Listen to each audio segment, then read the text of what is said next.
everybody, and welcome to Star Wars Legends of the Sprawl at Chaotic Neutral Games. I'm Simon, your DM for tonight, as we join, it's not Paul this time, Rodrigo, Felicia, Ed, and Corinne with their adventures on the fringe of Imperial space. Don't forget that you can help or indeed hinder by using your channel points in the game. Check out the options in the chat bar. You can also join the chaos by clicking the Discord link below, or just be nice to us by becoming a subscriber. So, let's rejoin the players for their new mission, Star Trails. Oh, as we go back a long time ago in a galaxy far, far away.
And welcome back to our viewers, and also to Rodrigo, who some of you will remember, Hermit will certainly remember from the Benefactor.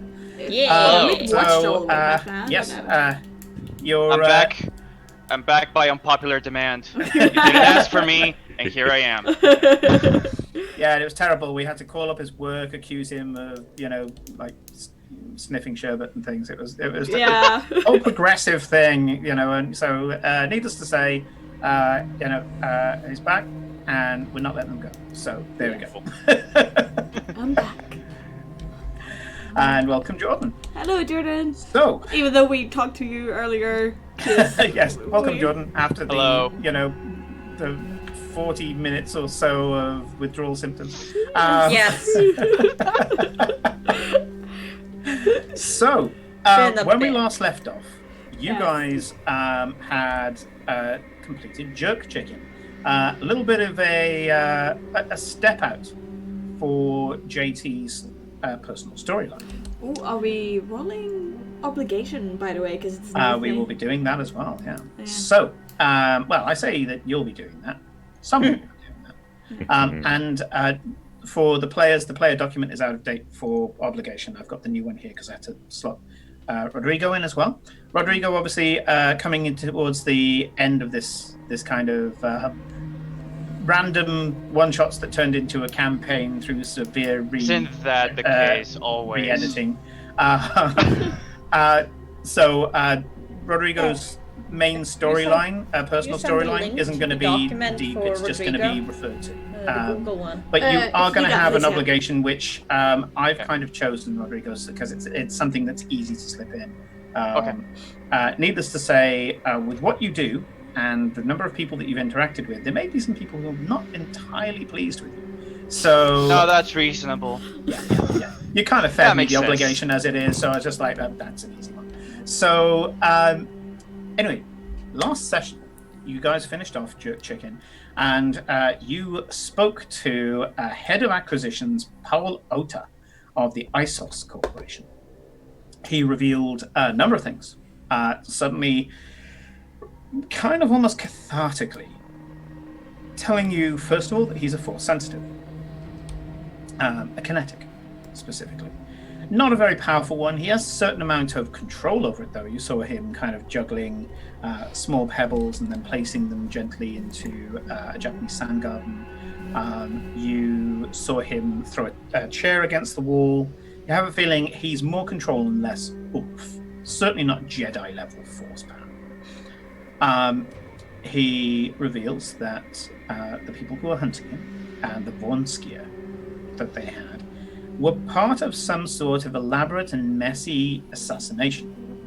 There were mercenaries that were taking out everybody who wasn't him, and there seemed to be some sort of droid camera setup that was going to, ideally, record Paolota being ripped limb from limb by slavering Vornskir, the hunt down Force sensitives. That didn't happen because JTVO, who had gone into a form of droid red mist, thanks to some proprietary software that was placed in him during his security check, went mental and, with no regard for himself, went full-on predator mode and fucked up everything that was targeting Paolota. Paolota managed to get to an escape craft that was put together for him by his security team, and he shot off into space, leaving the security team to be wiped out to a man, and JTVO to basically take down every other bitch that was alive at that time. And when JT came to, he was stood in the middle of a bloodbath and left on a planet on his own, which is where the personal storylines started. For decades. For narrative time. Until it started Victoria, as a one shot. Nima, and Chevron came upon you and adopted you. You were picked up by a pair of Twi'lek. Oh my god. Yeah. And you joined the Crazy Hair Crew, which was the original ship, which was a YT, White Van of Space. And since then, that ship has been blown up, and you have the lovely new ship, the Lakota. It's called the Lakota. You can find it on Drive-By RPG, by the way. But because it's Star Wars, it's not Lakota, it's Lakota. I wanted a nice experimental ship, and it has the ability to change its sensor reading so that it looks like other ships. The double By room, the naked room eye. with the double bed is taken, by the way. Just so you know. Yes, because the married couple kind of need their time, and one of them is big and scary and has a sword that's probably as tall as you. So that's where we She's got up currently on screen. Please enjoy Victoria. Prior to this, we had a series of missions, some little non sequiturs, and some of them directly related to a main storyline. That is that you've got a Sith on your tail. The Crazy Hair Crew are currently a little fucked up. They've managed to buy off all the bounty hunters that were on their tail, but by doing that, I'm sure you're going to annoy said Dark Force. This Sith is not in the Empire itself. They're out in wild space. Probably because there's a slight Sith presence in the Empire at the moment. They don't like sharing territory, so this one's off to one side. You have a name, Darth Solaris. You don't have Anything species. else. You don't have anything else. Just this dark being that is somewhat aware of your existence within the universe. At the moment, you're not that much of an irritation, but their organization does seem to want to conveniently get rid of you because of something that you witnessed. I want his lightsaber. And Corinne wants his lightsaber.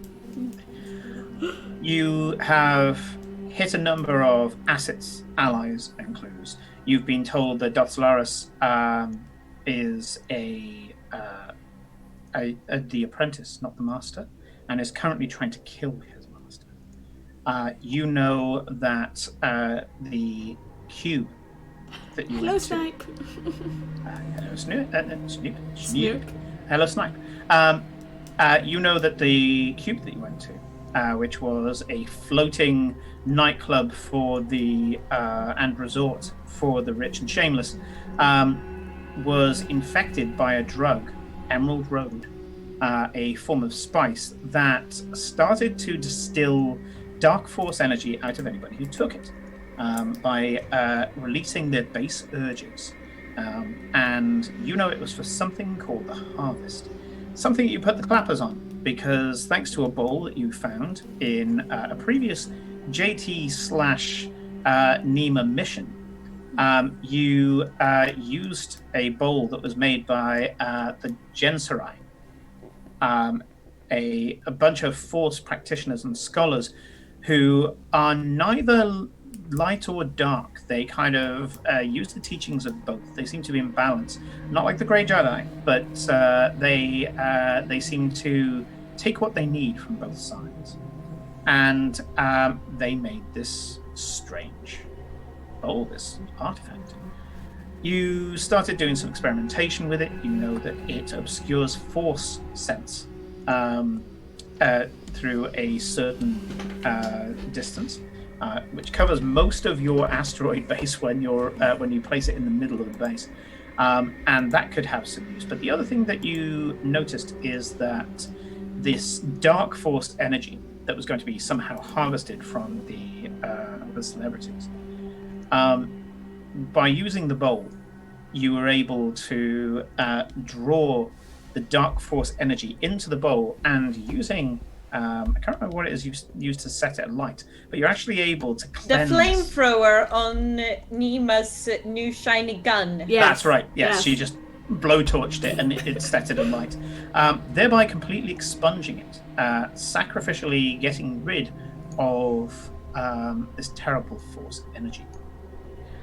Whether it's completely gone or just released back into the Force as a whole, well, we'll leave that up to the Force scholars. So some strange non sequitur assets and other assets that you know are a little better and a little close to home. You've got Nala, Boss Nala of Nala's Warren, right there in the middle of the asteroid field that you call home, a giant place called the Sprawl. You have the tentative alliance with Boss Ixo, a shady, experimental technologist, I guess. Bioengineer, biotechnologist, who is slimy as fuck, and you pretty much have got the good cut of him there, but he's managed by the other bosses of the Sprawl, so we're thankful for that. You have Björn Hullrender of the Valshar, Victoria's own race, once exiled, but now being brought into a tolerable distance to the Valshar, thanks to Victoria putting in a good word. And then you've got Matar, a strange Swiss banker in corporate space who can't leave his own vault, unfortunately, due to reasons, because he's completely powerless outside. He's very germophobic. That too. No, that's different one. Matthias. No, that's that's Ixo. the Ixo, yeah. The guy Ixo is in the incredibly vault is germophobic, just yeah. like everyone will just kill him if he leaves. So Yeah, it's he's better to completely stay powerless. He's a inside. god inside that vault, and he's powerless outside. In fact, a lot of people will quite happily kill him just to take him out of the running.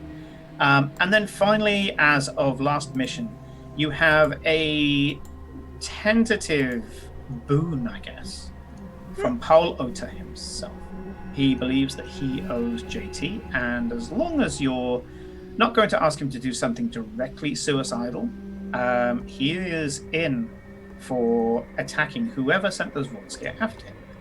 Thanks to some of your detective work, you believe it comes from the same place, Darth Solaris.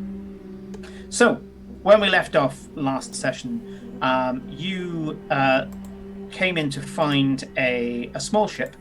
I'm going to say it's an A-wing, actually, that had a runner that was broken. The A-wing in general looks a little scarred up, and when you follow the small blood trail, little drips towards the inside of the asteroid base from the loading bay, you meet with Tweak, which I think was one of the last conversations you had, and Tweak told you, in a way that only Tweak can, that there was a visitor, and pointed towards the part where the small Mandalorian covert that you allowed to be set up, basically some benches, a small workshop, and by which I mean like a portable forge, see the Mandalorian for details, and a small shrine was placed. When we left off last session, you walked in to see a Mandalorian warrior leaning against the shrine, having just finished repairing, using the incredibly weird medical tools of Star Wars. They've just managed to stitch up their leg. At which point, I will start to feed in Rodrigo. You know that impersonation of a Mandalorian warrior is not useful at the best of times. It got you in through the door. These guys are going to find out soon that you are bullshitting, so you may as well take off the helmet now. I don't do that because I am currently... Because you said I'm leaning against the wall, right? Or something like that, right? Yeah, you're leaning. You're on the floor, leaning against the wall. When your A-wing. Oh, I'm shot, absolutely fucking asleep. Okay, fast asleep. So yeah, you've got an unconscious Mandalorian against the wall, and their leg looks like it's been haphazardly stitched up. What is your medical? My medical. Oh boy. Let me see. Medicine. I have 3 green dots in medicine. Okay, so you're able to muddle through. You're no surgeon, but you're intelligent enough to be able to muddle through. You know, I mean, for the most part these days, it's just cauterizing tools anyway. You stop the blood flow. Your thing is kind of knitted up. I mean, these guys know that there's a fucking Bacta jacuzzi just around the corner, but you don't know that. Seeing this injured Mandalorian and knowing the deal we have, I'm going to shout for Geezer to get in. Yeah, I was gonna say, I was also gonna shout for Geezer. Damn it, I forgot to switch on voice mode. But anyway, so good. The medical droid walks in and goes, "It's pronounced Geyser for the 50th time," and walks up and says, "Well, it stopped them dying, at least."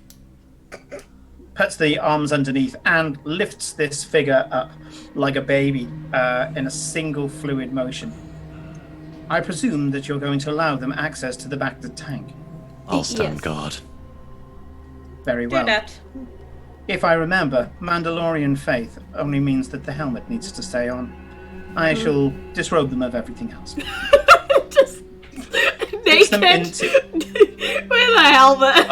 Yeah. Such a good start. I just joined a campaign and my character is getting stripped fucking naked. That's great. Mechanics are weird about dangly parts. I don't understand it. I mean, okay, you don't want to get them caught in any moving parts. That you can understand as a droid because you know the replacement costs are terrible. Yeah, and who the hell would put it there? I mean, really, you know, come on, it's in between 2 moving parts. But the why do you like where this is going, Hermit? Why does this give you enjoyment?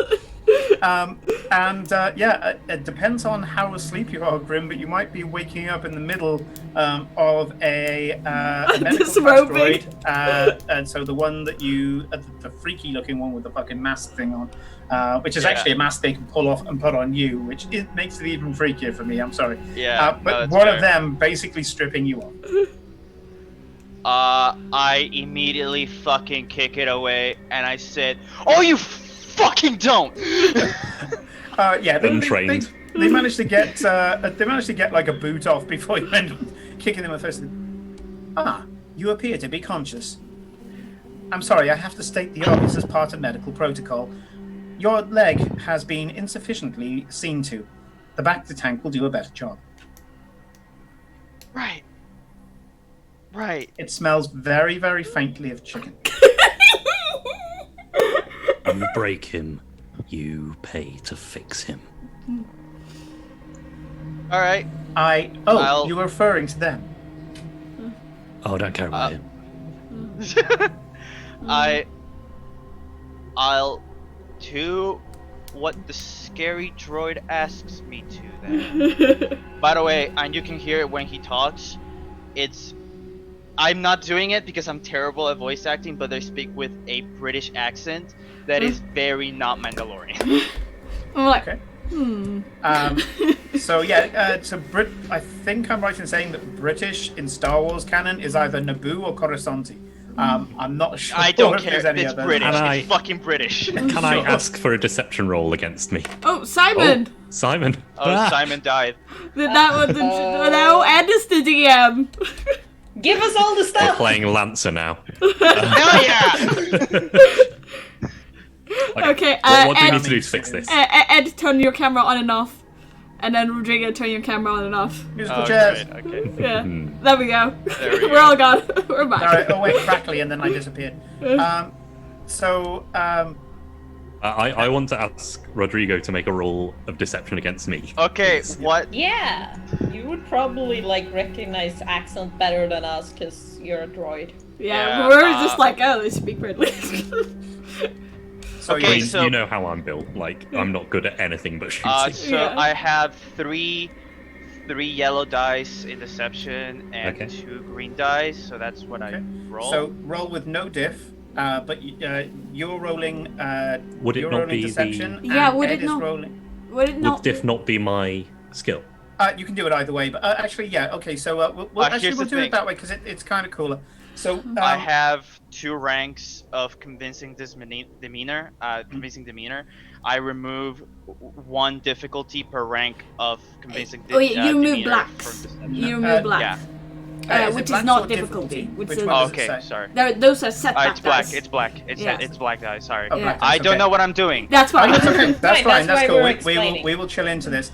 And yes, you're absolutely right, Hermit. It's part of our brand. Yeah, in that case, add in all of your positive dice into the web roller.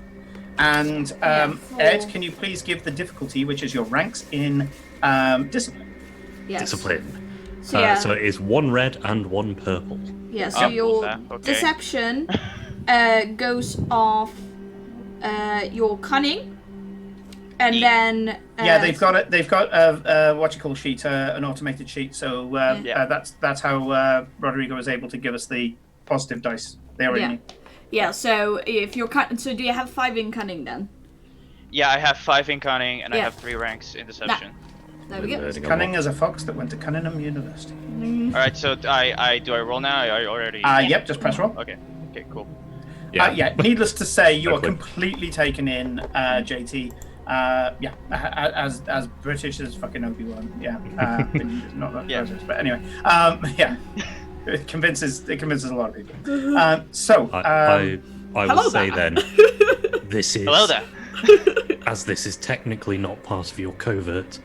I'm going to stand guard until you are well, then return you to your ship. Cool. Yes. Yes. I am holding I a just give- disintegration rifle, by the way. I just I Yeah. just give him like the shakiest, most awkward like. Yeah, I'm like so peeking Grim, you around can the see- corner. I'm like, Yeah, Is there's it a naked? little Twi'lek kind of cat-like curiosity going around the corner because it's Corinne and she can only play feline characters, even Or if they're female not feline. adjacent. Yeah, feline adjacent always. Yeah, but you can see that Ed's character, the one that's talking to you at the moment, is built like a fucking battle droid and has a sniper rifle on his back, disintegration rifle in his hands, and you're pretty sure there's others you can't see. Yeah, You've been around before with Don't hidden get at me. pockets and shit, and your kind of scum sense is going off like Yeah, fucking crazy. You're like, there is more beneath the surface. And I want want to to see say it. I want to say they don't get to hear because my deception roll was really high. I think, but God, yeah. I mean, Oh, yeah, absolutely. even on advantages, you can say that you hide your fear. yeah. no. But I want to say no one gets to hear how loudly I'm sweating right now. How loudly Sure. you're sweating. Okay. Yeah. I feel that. That was me when I got home. I mean, it makes sense. It makes sense. There is a Mandalorian in the Mandalorian covert who is injured. We are trying to fix them. Yeah. Yeah. It all makes sense. It all checks out. all makes General sense, yeah. Kenobi from Vic, by the way. Hello, Vic. Yeah. I have never Oh, hello. seen you before. Yeah. I thought that was Hermit for a second, but no, hello. No, there. that's Vic. Yeah. That, So, I sent them. I I've sent her the upgraded link. you to member in the Discord, so Oh, thank you, Felicia. do Yeah. check out the other chats you are now eligible for. Yep. Yes. And we're You're going not a to citizen. start plugging your art into the artist room now. Yeah. So Yes. Yes. Start While we're, yes. please look at this glorious Victoria, and in that we're currently looking at, and I also yeah, can bring up. and Nina. there's also a really cute kobold in the artist room at the moment. Well, but anyway, that was yesterday. That was So, yesterday. so yeah, you kind of this time electively strip off as little as it takes for Geyser. Although Yeah. you've heard it also referred to as Geezer, It's Geezer. says that Yeah. that shall be sufficient. You should not contaminate the tank. Cool. Thanks, Geyser. I mean Geezer. Geezer. U1ZR. Okay. Okay. I shall So- place your armor over here, and I believe that we can get some of the pit droids to clean it up for you. It seems to be covered in some sort of grease. I do not want that in the back of the tank. It will be me who has to filter it out. Sure. He's kind of touchy since since Chevron poured pod noodle in it. So. I'm still detecting 3 ppt of the pod noodle chicken flavor in the back of the tank. Welcome, Rodrigo. Needless to say Star that there Wars. shall not be a form of crossover between the chicken genetics and your own biological structure, as the pod noodle chicken flavor contains exactly 0 chicken. Oh, would you look at that? My leg is miraculously cured. It's fine now.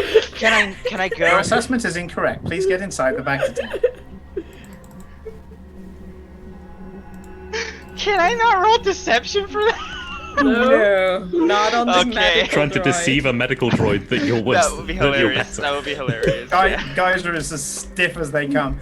As you're getting in, Geyser turns around and says, being that I have to remind Nima on a regular basis, bath bombs are not allowed in the back of the jacuzzi.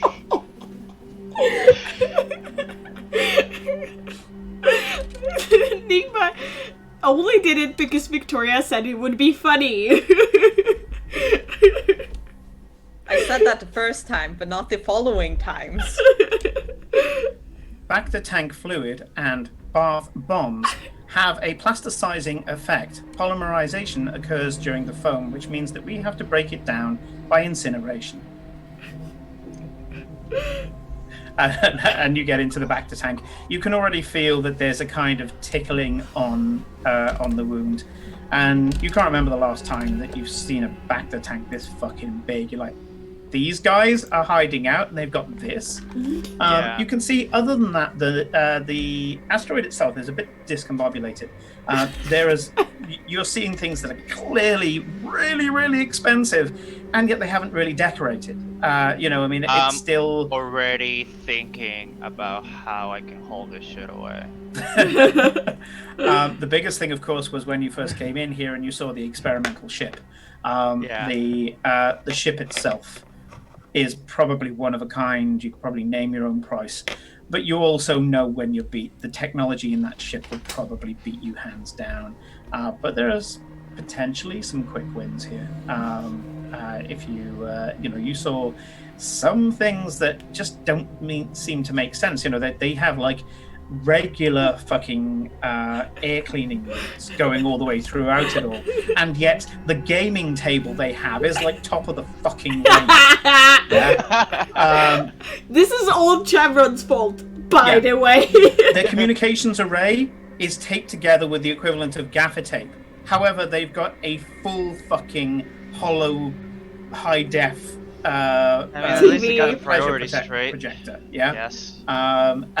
It's just really weird. It's like anything that's frivolous, they spent a large amount of money on. Anything practical, yeah, it's cobbled together, kind of cut and shut between two things they found. They've got really weird priorities here. Some of the stuff is cool, though. Some of the stuff.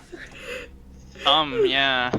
Yeah. I mean, you when you came to, you just saw Nima peeking around the corner. You haven't even seen the fucking Valkyrie yet. No, you have not But seen looking at the Valkyrie. fucking No. droid, you're like, I gotta behave, or that thing's gonna blow my head off. Absolutely. If you wish Categorically. to remove your helmet, I can remove the organics from the area. Sure. Yes. Yes. Yes. That would be nice. Turn around. Nima, go away. Okay. Walk As over and soon- shut the door. Yeah. So with a button, the bulkhead closes, Oh, and you're stuck oh, with sorry, two droids. Simon. The bulkhead closes. Oh, we have sound effects. Yeah. Yeah. I don't And yeah, you're stuck in there with two droids. Okay. Cool. I am cool, sworn cool. to secrecy as part of my medical protocol. Oh, cool. I cannot As soon say as the they same say for that. JT. Hey, cool. I immediately take off my helmet and I give the biggest gasp of air. Like. And I fucking throw the entire helmet into the fucking corner. And I go, how the fuck do they manage to wear that shit all day? How? Are you an asthmatic Mandalorian? You try wearing that thing all day. It should be With fairly no- easy for me. I do not have any respiratory. I don't have a Right, respiratory yes. system. Freud. JT still hasn't figured it out. Okay. JT's There were a like, lot of successes, to be fair. Let's get this out of the way right now. I am not really a Mandalorian. It's a very long story how I ended up in that armor, and I was honestly by this point really fucking tired of wearing that helmet. By this point, I produce a set of glasses or whatever glasses are in Star Wars, Sure. and he puts them on. He goes, anyways, now that that little secret is out, and my leg is okay, can I leave? No. no. All I right, believe cool, by cool. admitting that you are not a Mandalorian, you are in violation of the contracts that we had with the Mandalorian faith. About that. Yeah, I may have. The Mandalorian you guys contracted may have or may have not been after me, and I may have or may have not shot him to death. That would be concurrent with you having the current set of armor. Yes. I obviously do not have a problem with this. I am well versed with the terms and dangers of the galaxy. However, JTVO is an ally of the Mandalorian faith. It is very likely that you shall die horribly. You killed a Mandalorian. How did you then find out about this covert? They are not. They just had the papers out. Papers, documents, holograms. Sure. Unencrypted? You hacked his Unencrypted. data pad. No, I didn't. Deception. You know the diff? 1-on-1. Yep. Yeah. Give me a moment. I am bad at Automatic this. pass with the medical droid, because Geyser does not give a shit. And just accepts the facts you give him. Unless there's if there's any evidence to question them, Geyser immediately believes you. Okay, I don't know what that means, but that's the result. No, that's good. That's Uh, very good. Yes. Yep, so two successes and 3 advantages.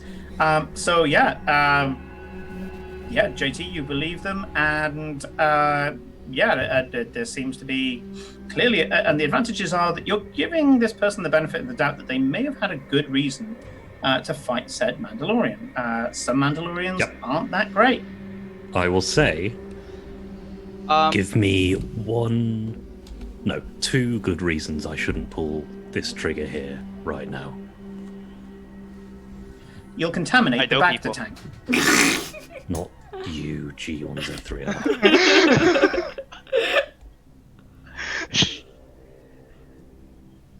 I know people. I know. Well, there are still people out there in the galaxy who don't want to put a fucking blaster round through my head. There is, Snipe. There is. Chevron bought like 3 of them. Yeah. Okay, I know people. I know how to do certain things that may be useful to your entourage. And I am also... I would really appreciate it if you took me in, because I am currently on the run from some very bad people. There's 3 reasons, but only one good one. Who are the very bad people? I may have or may have not screwed over what's the name of... I'm not that well versed in Star Wars, so you're gonna excuse me on that. What's the name of the, like... Sith? the species of the Jabba the Hutt. Hutt. Oh, Huts. They're Hutts. Yeah. I may have screwed over a Hutt slaver. So you screwed over a Hutt slaver, killed a Mandalorian, and then came to us. Yes. You're not making a very good case for yourself, you know that, right? At this point, I'm going to call on the intercom for Nima and Victoria to get in here. Right. Are you sure? Victoria Okay. grabs the sword on Yeah. the way. I got my very nice pistol. Okay. The disruptor I mean, one. there's no, unless JT says with some urgency that you need to come in. Presumably, it'll be holstered.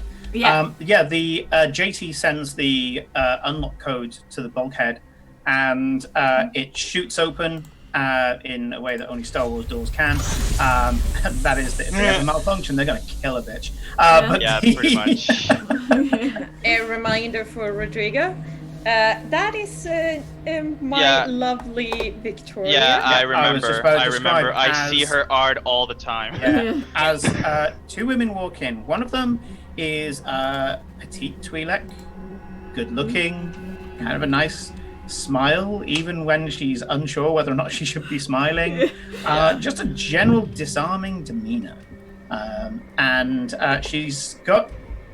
This is broken up by the fact that she's got a fucking disruptor pistol on her hip. At which point, like, okay. Cool. But it's the woman who's framing her that is the one that's scary. And that is... Go on. Yeah. No, yeah, sorry, but I also want to, like... I just think at this point I haven't described Grim. Oh, actually, yeah. I go have for the it. Grim up on the picture on there. Yeah. Yeah. But all the same, go for it.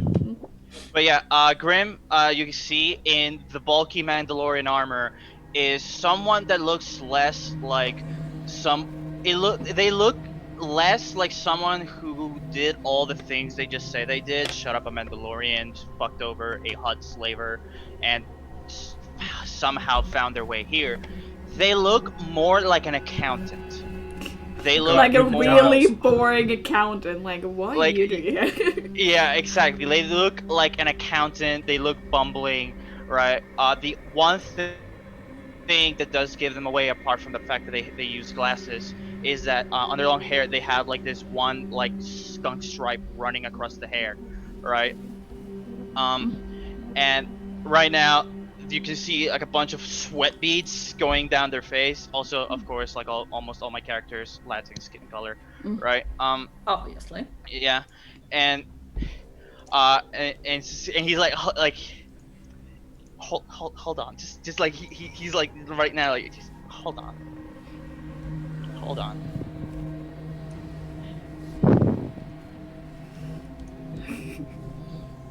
The Twi'lek with the, yes. So I you can see- offer my services for the very, very low price of, oh please, dear God, don't kill me.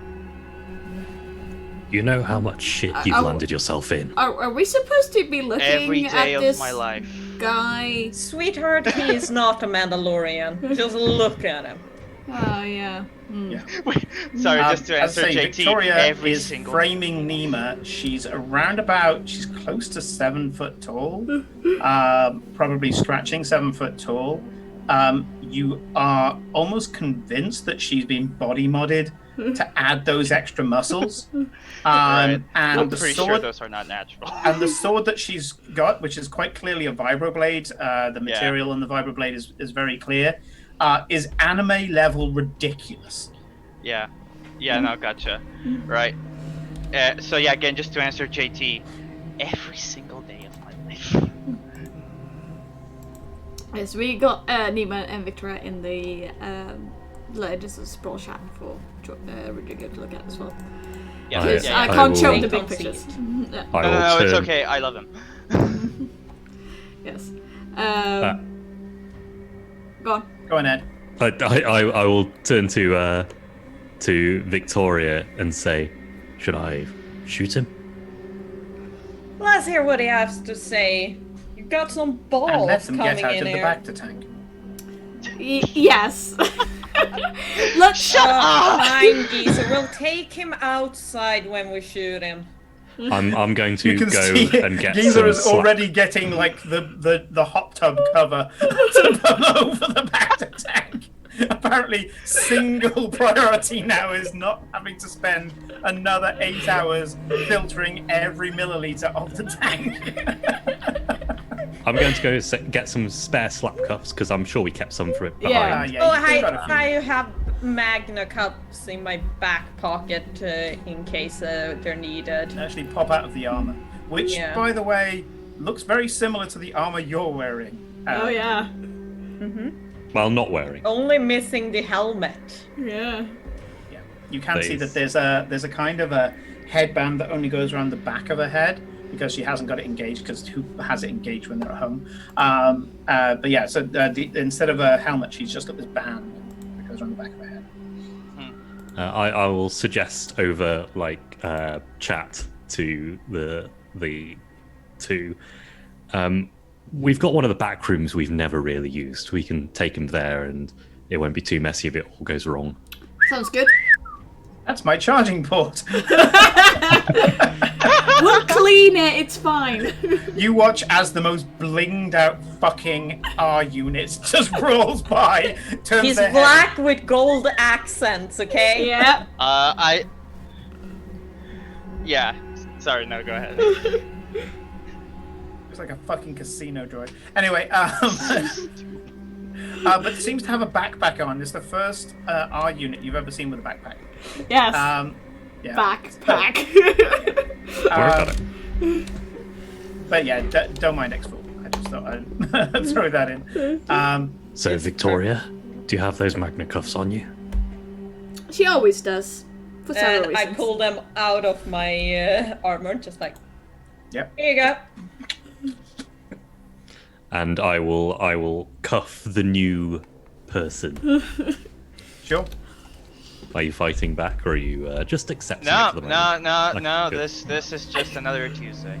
Yeah. Cuffed and frog marched into a back room, out of the back to tank. Yeah. I'm On I'm the gonna way sit there, you down. I tell the pit droids to bring a chair or something. Nah.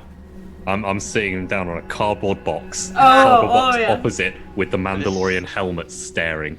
It's Thursday. Never got the hangs of Thursdays. I will ask again. Can you give us any good reason not to kill you? Okay.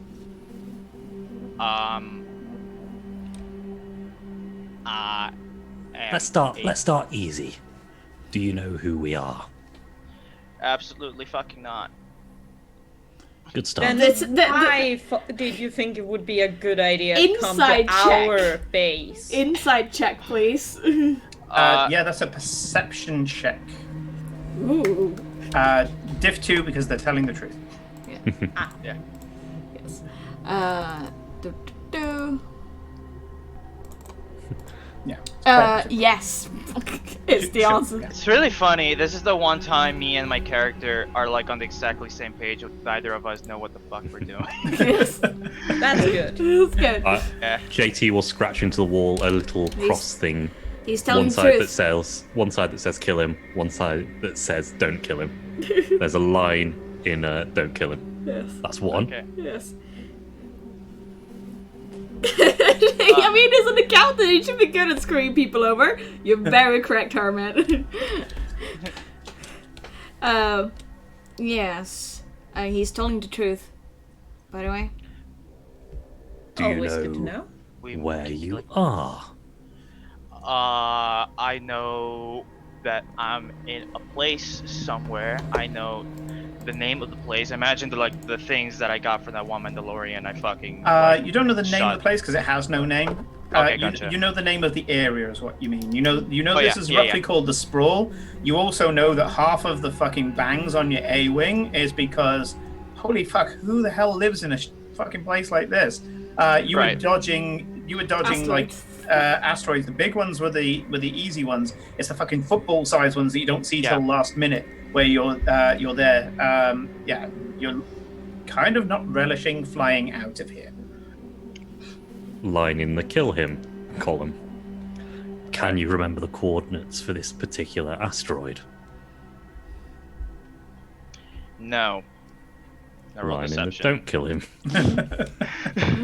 JC just assumes you're not going to be stupid enough to lie to him at the moment. Yeah. You will be surprised. Yeah, you don't need to roll. Like JC's just going to Okay. take everything Okay. from okay. face value. value. Face value. Okay. Yeah, you already passed Nima, two with Nima though is flying colours. scrutinizing you because she knows. Hey man, how gotta to- use my 5 cunning somewhere. Yeah. Well, Nima is scrutinizing you at the moment because she's used And to if you- Chevron's bullshit. So Yeah. If you're scrutinizing Grim on a lie, the diff is 3 red and 2 purple. Yeah. May even be with some blacks if Rodrigo has particular abilities. Let me see. I don't think I do. So it's good. Yeah. Though I think. Well then, you said that you were good at things that could be useful. What exactly does that entail? Well, black market people, I know those. So And they don't want to kill me yet, and they owe me favors. We already have one of those. Cool. Computers, I can hack those. So can Got I? that covered. That we got that covered. Cool. So, when you dispose of my body, can you just, like, make sure it's completely, like, vaporized? I'll wave the disruptor rifle. Don't worry about it. Cool. That's actually good to know. I don't want all of this to be used. I mean, we in could any probably awful- sell him to Boss Ix, so he'd have a field day with more test subjects. That is true. That seems inhumane. It does. Coercion check against Rodrigo's cool. Yeah, so Felicia rolls the coercion check, I think. Yeah, so Rodrigo, can you just provide Okay. what your cool is? And I then have Felicia will flip two. it. I have. Give me one moment. It's I your have, presence. Yeah, I have 2 presents. So it's 2 two. presents and 0 cool, yeah? Yeah. So it's Yeah, just so between them. 2 purple for you, Nice. Felicia, on your coercion check. Yeah. There's a slight reaction with test subjects that you just can't hold back. Yeah, you're like, test subjects? That sounds lengthy. Yeah. Yes. Cool. I did not think this through. Oh, you most Why are certainly you didn't. here on our asteroid in the first place? Again, I was being chased by some very, very, very bad people, and I thought this place was abandoned. I not so eloquently landed the ship, We noticed. and then I passed the fuck out. Who are the people chasing you? Do they know you are here?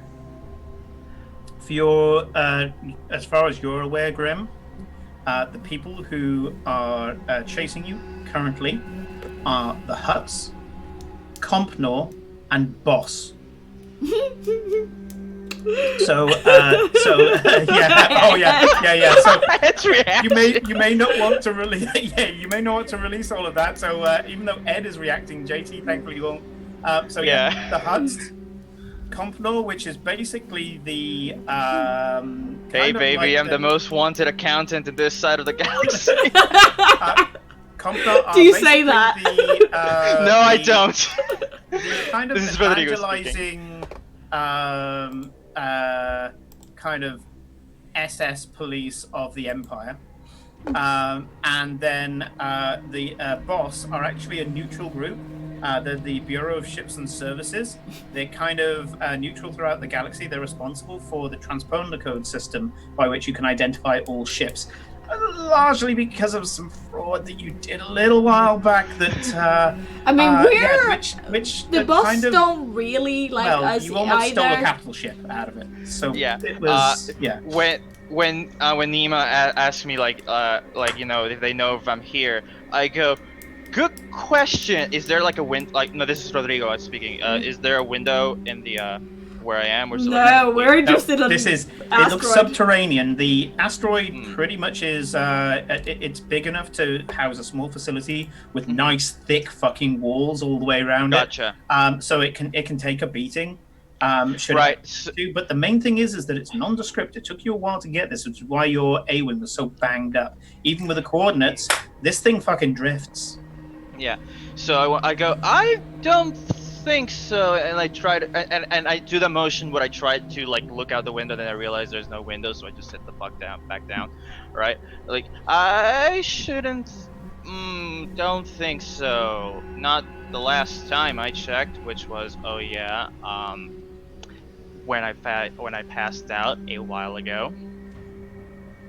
G1Z3R, do we know how long they were passed out for? Actually, I don't know if you can answer that, Simon, because I don't know how long I've been out. That was was over aboard the the comms to G1Z3R. I was aboard the Lakatar. I'm sure that processing. Do you know when the ship landed? 2EK says that they were passed out for 2.5 hours. Okay, so you've been here. So you've been here for 2.5 hours. The blood was fairly fresh when you saw it. Yeah. Yeah. It hadn't quite gone brown. I mean, we X4 could goes, just send him on. attempting scans now. Beat me to And it. a few seconds later, X4 says, "No targets found. It's just us out here. The nearest ship is Ooh. over at Bosnala." Lovely. Don't kill him. And by the way, everything that X4 says goes to everybody apart from Grim at the moment. Yeah. Yeah, cool. Because Yeah, fair. whenever That's the R8 unit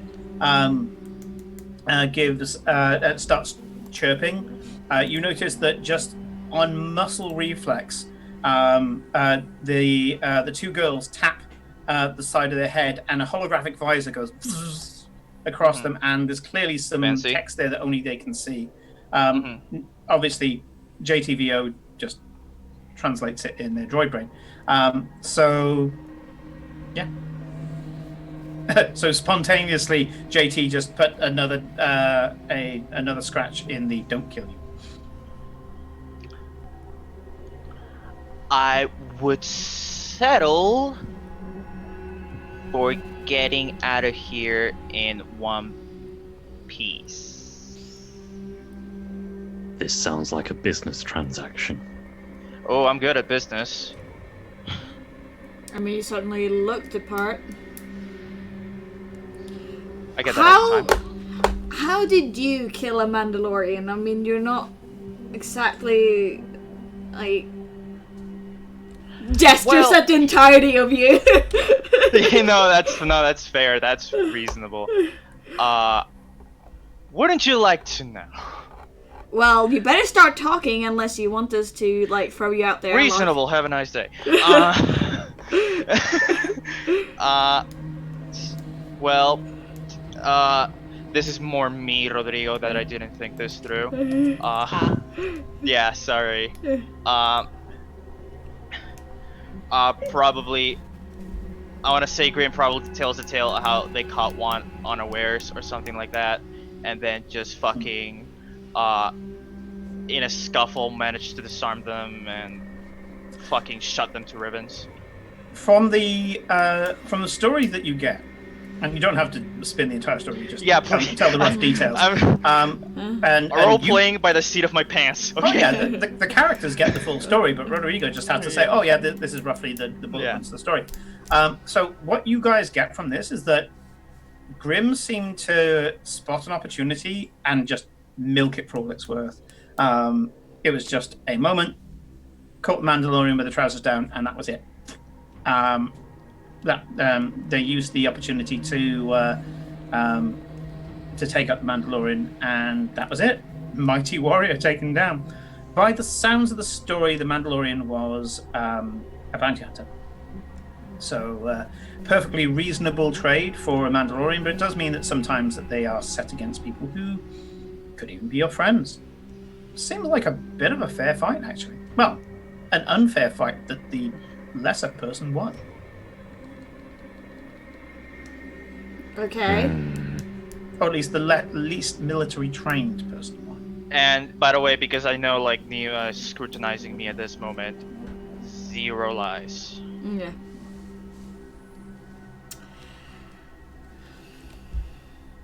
Okay. You have a feeling that the motivation of test subject meant that the honesty is the best policy kind of came in, because any slip meant I'm going to go under the knife. So or out there, like, why did you think it was a good idea to kill a Mandalorian? I thought it was a good idea because if I didn't, then the Mandalorian was probably gonna kill me and then sell me and then take me, either kill me or he was gonna take me back to a person I don't want to see and was probably gonna do worse things to me than killing me. I'm gonna check bounties. What's your name? Oh, yes. Ooh. Call me Graham. Checking the bounties. Wow. Okay, this is going to be interesting. I was looking for an opportune point to do this, so we're going to need to use a couple of things here. So, first of all, I would like you all to roll for the Destiny pool, which you haven't done yet. Oh, yeah. So, everybody roll one of the white dice. Also, Okay. while we... That's actually good. Oh there. Oh, we haven't removed the things from the beginning, I don't think. Oh, no, we did. We did We remove had. it. Yeah, I removed them all. Oh, two.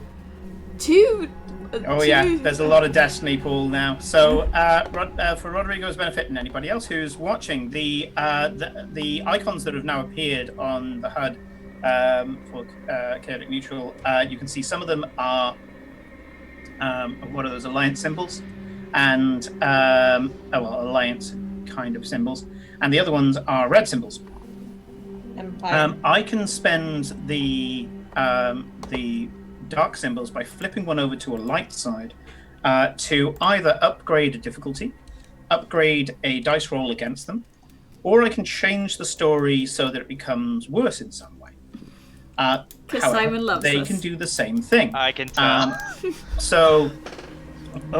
Hermit is already nibbling Hermit, away why? at your light side points. Hermit, you're evil. Hermit, you're no longer our favorite. No, you are my favorite. I just want to say I want to play this character again. The reason why I was asking for the Destiny pool is I was going to use them. So Hermit has just given me a freebie. Thank you very much. So I'm going to flip one over to say that you were really going against some people who are who are really trying to find you right now. So the next thing we're going to have to roll, and as I say, I haven't put it in the player document, so apologies. I will update it. Hermit, seeing as you have done me a great service, can you type in a D100, please? Exclamation point D100. I don't like this. Yep. I love the fact that Do not I trust. for certain roles I can just go, actually, no, that the viewers will do it for me. So D100 Hermit, if you can hear. yeah, exclamation point D100. There's a bit of delay on the stream. Yeah. So. Yeah. So we while we're waiting for the obligation, which doesn't really affect this one roll. I would like you, JT.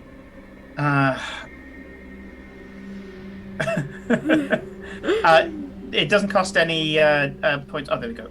45. That is gonna be an obligation. Okay. Noted. Thank you. Slow enough. So yeah, the Yeah, we don't know the table anymore. you don't know the table, so you don't know like what's it going like to that. happen. Which I never knew the prefer. table, so for me, all of these results sound bad. So everybody has a certain amount of obligation. It starts at 1, and you add all the obligations. So if one person has 20, they have 1 to 20. Then the next person, and it goes up from there. And if it hits your number, something specific to you will happen in the course of either this session or the next time it can come in. Basically. So basically, you get Normally more once character finished. moment for your character, but also Simon's gonna torture you in some way. Yeah, it's normally a kind of test cool. of your obligation. So it can Just be like the something that you benefactor, can gotcha. win, but it's also Yes. something that you can potentially die from. Yeah. Okay, gotcha. So, you go through the database, JT, and I would like you to make either a computer's check, no diff, because I get to roll the other side, and I've got the dice here. No diff. Just roll a computer's check, or if you want, you can propose some alternative. The flavor should be how well you interface with other technology. Okay.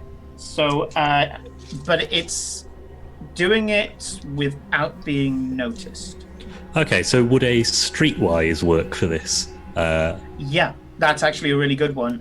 So streetwise in this case would be, about backdoors, dark webs that you can bounce off. You kind of bounce the request off a few different areas where the second that something official goes in there, they've got, things like, I'm going to use my Netrunner terms, black ice and things like that. The second that they follow you back down the rabbit hole, they're like, fuck, no. So just give me a roll. Okay. A success. A success. That's Dude. all you need. Well, even though I Simon's don't know the rolling diff. No, it's not what he needs because I rolled the other half. Oh. Yeah. And we know that failures eat successes. Maybe so- you all roll disadvantages. Yep. No, just let it. But you get the information that you need. Absolutely. You have membership, so you immediately. Reference to Grim. However, Grim is in the alias section. They've kind of hashtagged in this one name, and you notice that the primary name on each of these files is different. Of course. Okay. Do you tell me this? There's somewhere in the region of about 1.7 million credits on this guy. I am specifically looking for mutual enemies. So first of all, Empire comes up. Not hugely happy with them. Huts come up. That's definitely an enemy in common. You fucked over the Huts a few times. In fact, you had to buy off some of your kind of Hut dealings. The last one, you're kind of like the DLA. Effectively, that's what boss is. Basically, the DVLA or the DLA, I think it is in America. And you're like, okay, Department of Transport doesn't like you for some reason, and you're kind of indifferent, I guess, about that because boss is boss. I mean, let's face it, you on a regular basis commit crimes that boss really would hate. I don't really want boss to know who I am. No. Yeah. And yeah. So, I mean, the Compnor, you're like, fucked over them before. You've got things in common, but it is a hell of a list to have. And also, even though there's only a few that are put bounties on, Boss have put around about 200,000 on. Then about 700,000 from the the huts and 600,000. Doing this maths, is it? Is that right? Yeah, somewhere like that, around those lines, from Compnor. And Compnor largely, you can see some of the stuff that he's done hasn't been like, it's not that Grim has been working for the Alliance. It's just that he's just pissed off enough people in the Empire. It could be that the Alliance don't like them as well, but there's no bounties. Maybe they're just kind of like, do not allow this person in under any circumstances. Mm. So, yes, this is shared around 1.7 million in bounties in the screen, but mutual enemies who I probably wouldn't want to take the bounties from in case they know who we are. I mean, except for boss. The boss doesn't actually know who we are. And I want to keep it that way. Yes. Yes, we couldn't go. Yeah. So, different name for everyone, eh? You've got mail. Who's got mail? Yeah, who's JT. got mail? JT. Let's check it. Your bounty hunter license has been temporarily revoked. Please report to your nearest handler. Right. You've got a different name on every bounty for you, and you've just had my bounty hunter license revoked. Oh, is that an actual despair? Of course it was. I swear I don't know anything about that. Inside You check. have mail. Go on. It's a video. Suddenly, and it's just Shevin. Quite a young Shevin, actually. You can see that the snout hasn't fully dropped. And they're going, why the hell am I investigating some vermin hunter? What's with you? Let me open the file. I'm going to walk out the room. Why are you looking up designation Grim? Have you found them? Okay. No, I was just looking at high bounties. We're running low on funds. Well, if you are pursuing this one, I'll add an extra incentive into it. By the way, I'm already looking around, like already making a mental checklist of like possible escape routes, exit plans. Right? Just a heads up. You see, the huts have got alternative forms of payment that I would rather cash in on. And as part of my deal, I will take this blemish off your record and I would increase the bounty by a certain amount. Let's say an extra 100,000 on completion, of course. Why is the blemish? Why he just looked the thing up? Why is that like a blemish? This is what I'm going to ask. So why do I get revoked if I search up 1.7 million's worth of bounties? Well, we thought you were looking this person up because, well, frankly, that you'd met them. What is your location, by the way? We're having terrible trouble locating your transponder location. Yes, we're having troubles with that. We're currently at a dealer trying to get it fixed. I see. Well, I half expected you to tell me it's none of my fucking business, frankly. I would have accepted that too. Right, so... yes, we just wanted you to listen. Designation Grim is this a private line? Absolutely. Designation Grim took out one of our own. We wanted you to listen. I will give you an extra 100,000. However, I can give you a little bit more incentive. You're currently down for tier 3 bounties, animals, and, well, street scum. Didn't he upgrade his The gun? JT I can upgrade. upgrade you fully. Top level. No limit on the bounty. And yes, he did upgrade so that he could do some humanoids, but it gets higher and higher, and he's not a full-time bounty hunter. Yeah, I like did the first form just to get just enough access to see our own bounties. Yeah. Like, honestly, as a bounty hunter, I'm terrible. I've never really handed in a bounty. I just use it for information. Yeah, I mean, so I will- bounty hunt. There's a kind of subset of bounty hunters who go for animal parts, pelts, things like that. That's pretty much what JT has cashed in on over the years. I am a Hasn't been that much of a survivalist mistake. bounty hunter. Yeah. Gotcha. But I will reply to the Chev and say, I will consider it. Thank you for letting me know. I'm removing the lock on your account. We'll be watching. Don't let us down, JTVO. I'm looking forward to the reward. Hang up. And the video call goes. I will walk back into the room and say, right, so you got my bounty hunter access revoked, Apologies. but then if I turn you in, I get 1.7 million plus an extra 100,000, and I get my bounty hunter license leveled up all the way to the top. We're talking So- like Imperial Assassin grade. Fuck. I Okay. don't particularly want to do that, because then people would know who I am.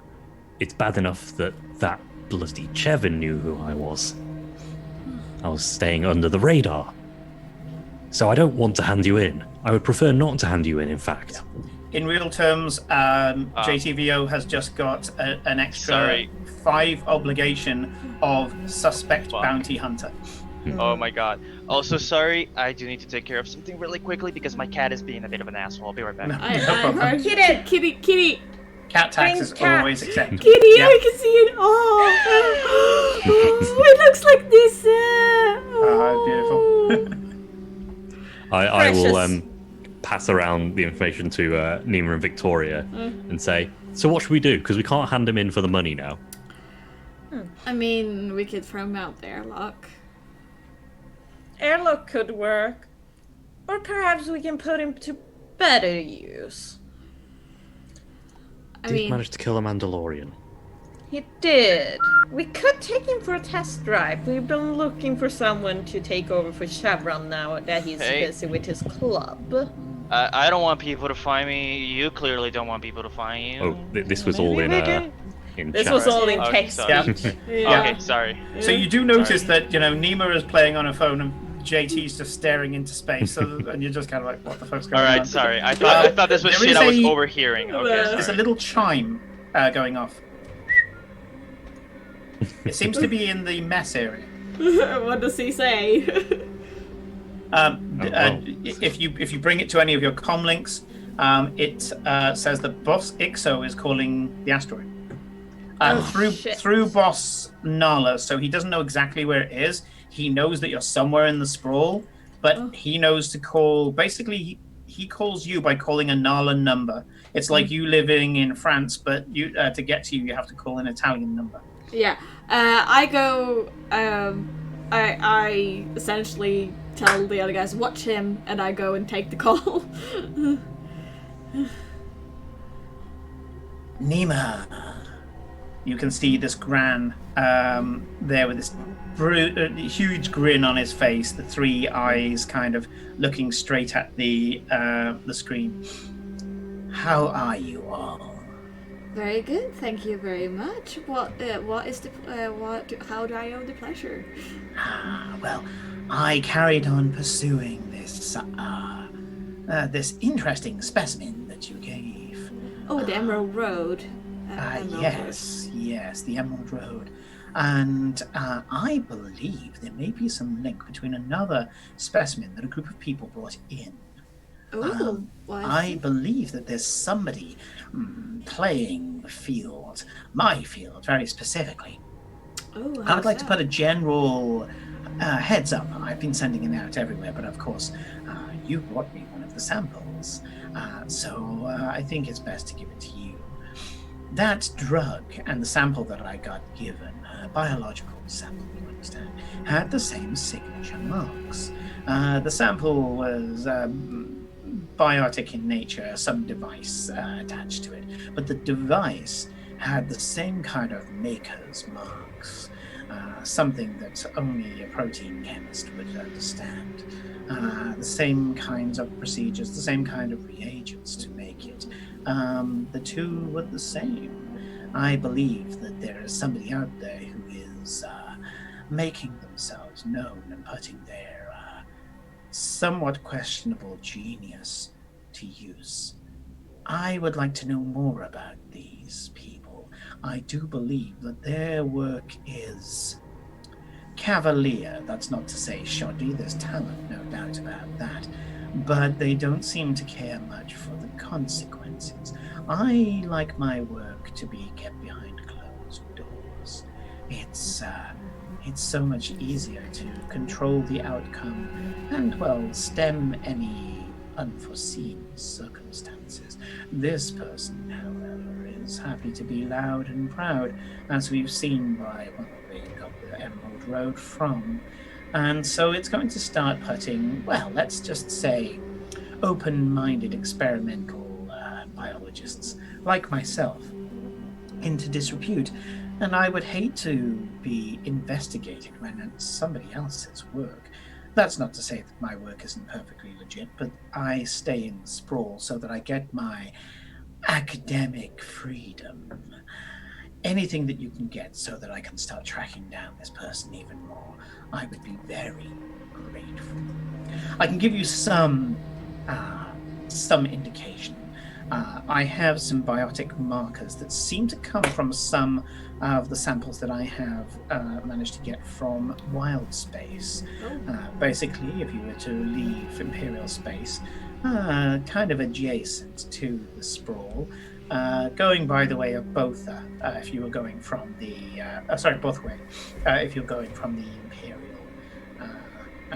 from the major Imperial routes, you would go into wild space there, and there are certain plant-like specimens that I've had from there that show markers that may be part of some of the reagents that we used. I'll send the details if you have a biologist amongst you to see if you can somehow filter down and use it as a way to confirm that you're on the right We'll path. certainly take the samples. No problem at all. The samples, of course, are only in data form, but it should be enough for anybody who has any form of intellect. Thank you very much, Nima, and happy hunting. Thank you Do very be much. sure to check with any planet that you go on. If you can get any samples from that planet, send them back to me. It'll show that you're on the right path. Ixo, out. Goodbye. And the Gran disappears. Yeah. I assume that the data packets come immediately. The data packet gets sent along with the call. Yeah. And I send it over to Geezer and Exfol, our intelligence buddies. In unison, they say, "We'll get right on it." And you can see they start walking strangely to the Lakota, which actually the Lakota, which has better computers and better facilities than the asteroid. They're going to start checking various bits and pieces. So we go back into the scene. Yes. During this time, Victoria and JT has probably been sitting looking at Grim, waiting for him to continue telling them why he should be kept alive. I mean, in all fairness, Grim has given you 2.5 hours and counting of why you shouldn't kill them. In conclusion, you've been told that they're capable, and there's something that from JT. You've been caused a little bit of trouble. But bear in mind that Grim has managed to stay ahead of all these people hunting. Yeah. That's talent or really, really good luck. Either way, that's an asset. Both. Both. Luck over talent any day. Yeah. Nima comes back and she looks at the accountant and says, "What do you know of the Sith? Sith. So, what's your intelligence score? Intelligence score. 3. 3. Okay. At intellect. 3, at least you do know what the Sith are. Not just like Dribbly cultist dribbly candles, which is what one NPC kept saying. Yeah, That's you, about you Victoria's know, knowledge as well. Yeah, you know what the average Star Wars fan would know about the Jedi Sith War. Yeah. At 4, Right. you'd know as much as Felicia about the Sith. And then at 5, you'd be like, yeah. Wait, you I were in some consider sort of- myself a 5, thank you very much. Let's acknowledge. It's more difficult in the in certain circles to have a score, but yeah, I'd say Felicia's probably for Sith definitely a 5, for Sith and Jedi and all the other bits around the side probably a 4. So but yeah, at a 3, you know the canonical thing: Sith bad, Jedi good, cool powers. You know about the wars between them. You've got a reasonable education. God knows where you got it from, but you got a reasonable education. Yeah. Sith. Yeah, I heard of him. Black bathrobes, red sabers. Use very silly names like Darth Edge something. Yeah. I mean, yes. Yeah, I know who they are. Okay, so have you not really encountered them, have you? No, as far as I know, I think. Okay.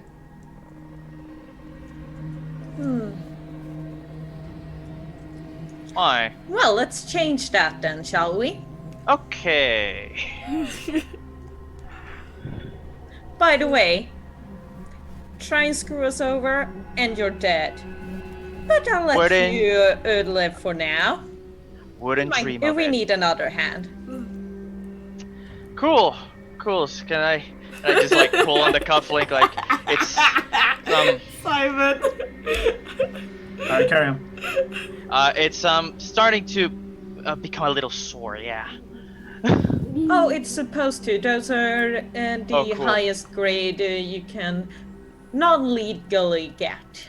They have many uses. They're Oh, very lovely. useful. Cool. Yeah, so when am I getting it off? What do you say, JT? Prove himself first or after? We can you can just shoot him if he toes out of line. I say I don't want to make this decision on behalf of everyone. I'll follow your lead. Please don't make me do decisions. Hey, I'm not the one making the decision here for once, so. You do notice, Grim, that pretty much all the droids are subservient to the others apart from JT, who is considered an equal. X4 is kind of an equal, but it is a fucking astromech and is just rocking the astromech thing. Right, and I'm just still like I know it's not gonna come off, but I'm still just fucking pulling on it because like it's something to do. You do notice that one of the pit droids comes in with a chair. One of the other pit droids goes wop, wop, wop, wop, wop, wop, wop, kicks it at the butt and pushes them out of the door. Okay. Yeah, basically, JT at the moment is very much not convinced, but will go along with it Yep. with a gun to hand. Yeah. I Sure. mean, if you can manage to beat a Mandalorian at hand to hand, you should be useful to keep around. I'll have to try you in the training room. She has You very need nice swords muscles. or guns? Guns. Yeah. She looks down at you when you say guns instead of swords. I suppose. Yeah. So Armin. when do I start? So she has very nice muscles. Please don't mess them up.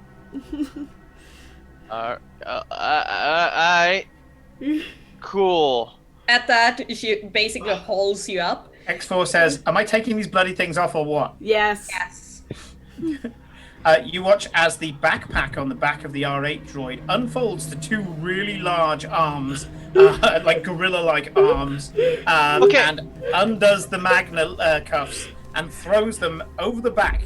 Not even turning their head to look at Victoria. Victoria just throws it in a perfect arc, and then the arms go. I'm like sobbing, my hold back. really sore, like I probably have like the, like the marks welt. when something like really, and I'm like, okay, really, what is it with you guys and making everything look threatening as all hell? It's kind of our job, and at that, she will literally haul you up by the scuff of the back of your thing and drag you to the training area. Gotcha. That is a JT. part of the X4 leaves anger. going. In response to your why do you make everything look threatening? You guys all hear it, of course. Grim doesn't, and X4 goes, "We're in a secret fucking asteroid. Figure it out." And just walks and then just trundles out into the corridor. What were you gonna say?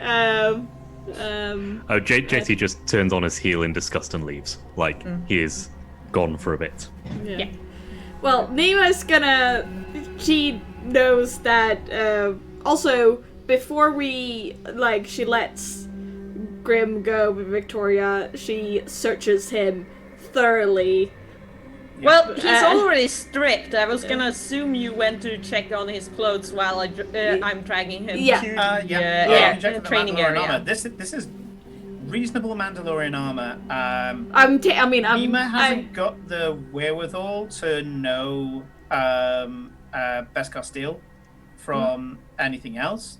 But if you manage to get either X4, I would say Victoria has a shot at recognizing it.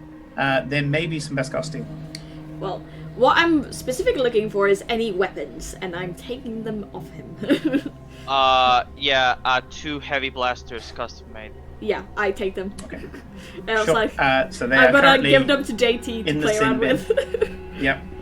Okay. And then once I'm taking the weapons off you, I am very happy to leave you with Victoria, and I'm gonna go and hang out with JT. Question: Do we pass by? Because I don't know the layout of the place yet. Do we pass by the ship that I very shoddily parked? Probably not, because we have to probably go not, outside. because the whole layout is that the kind of clubhouse that they have is there, and then to one side is the landing bay. They're taking you further inside, so no, you won't. Okay. Sorry, I don't know. I will send you the map, by the way, because there is one asteroid base worth a damn on the internet, and I will send it to you. Unfortunately, I can't really show it all that much because I cannot find the artist. And so I show it to people off stream, but I don't place anything on stream unless I can credit the artist. So no, that's fair. But yeah, when I looked at it, I was like, yep, that's perfect. It's kind of like that because again, this was a thrown together one shot once. A long time ago. A long time ago, yeah. You go out and you do notice a few things. Nima, from what you can see, she's got a few bumps and scrapes, but nowhere near as much as Victoria. And you are getting the vibe that those two are either like best friends or something. They haven't referred to each other as wife yet, but they're either best friends or partners or something like that. You cold read that immediately just based on your stats alone. Also, based on your streetwise and bullshit factor and your ability to cold read a room, you have heard guys are referred to JT as JTVO. And you're like, VO droid? VO droid? You mean like law enforcement? VO droid.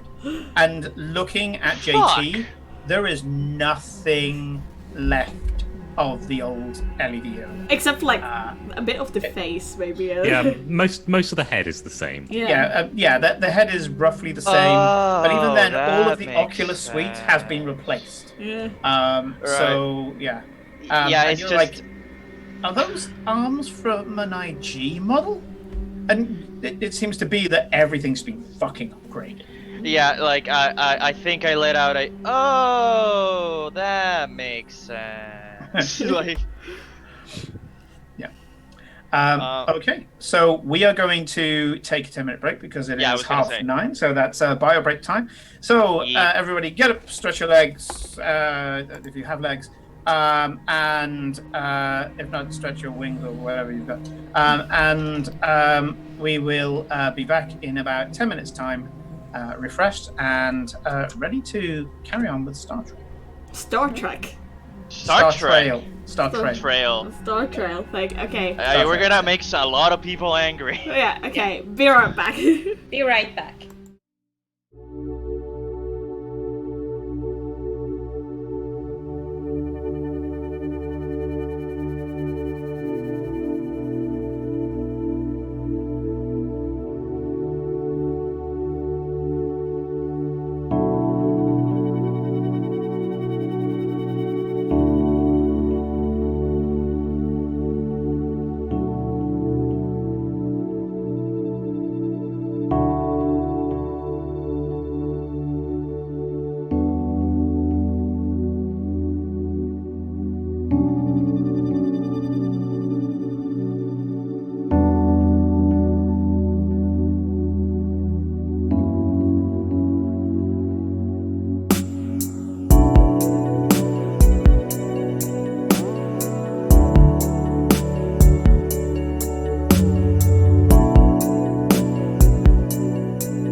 And welcome back, everybody. I have just had some banana bread, so my blood sugar is no longer through my boots. Yay.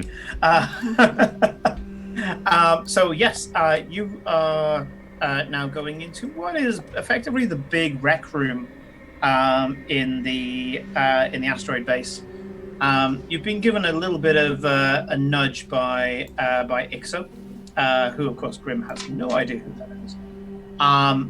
And you pretty much are brewing over everything you've learnt, everything that you've been told, whether good or bad, and looking kind of towards wild space. You've been getting regular reports in from Tweak, from X4, who does his own research, from Nala, and by the looks of it, you need to start looking for this organization, which you know is probably on the back end a Sith cult. You know that people are being recruited, and you are also aware of purveyors of rare animals. In some cases, the full Jurassic Park, cloned from genetic material, modified. I'm thinking here in terms of making kind of genetically altered pets to order. And I'm not talking about in the crazy American bulldog, so bow-legged it has trouble standing kind of way.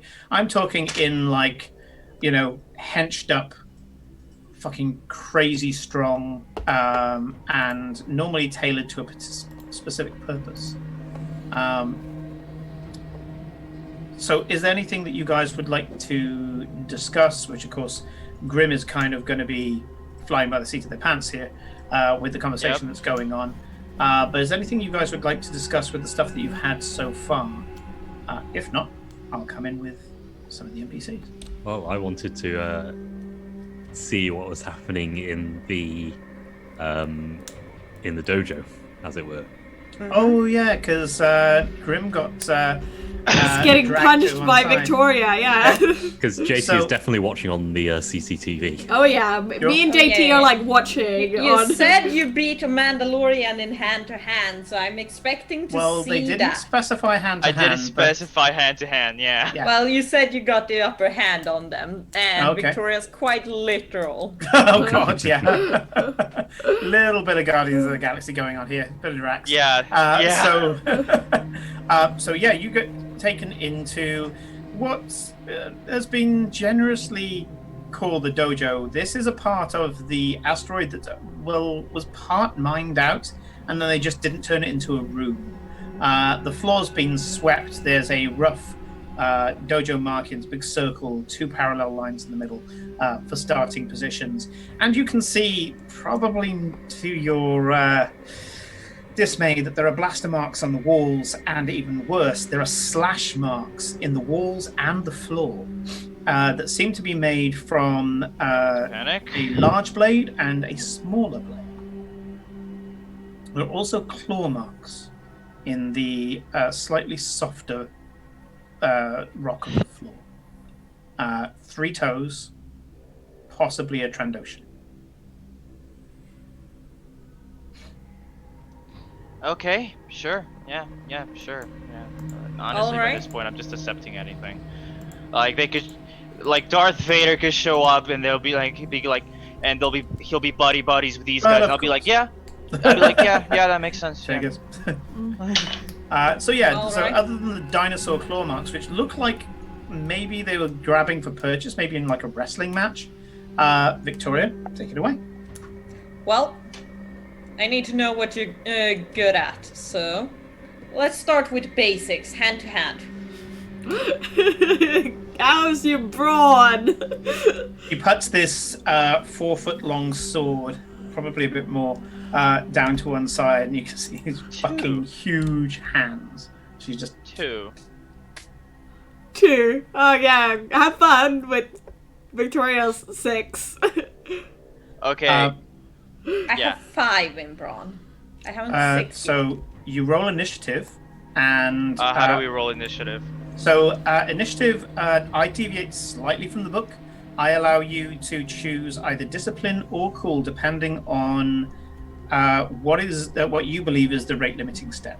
There's guidance on which one you should use in which circumstance. I think it's discipline if you're aware, cool if you're not, or it might be vice versa. I allow you to choose whichever one you would like, depending on the circumstance. So some people will deliberately nerf their roll. There's no diff. You just roll it straight and then you compare against each other. Both are the same for me, so it doesn't matter.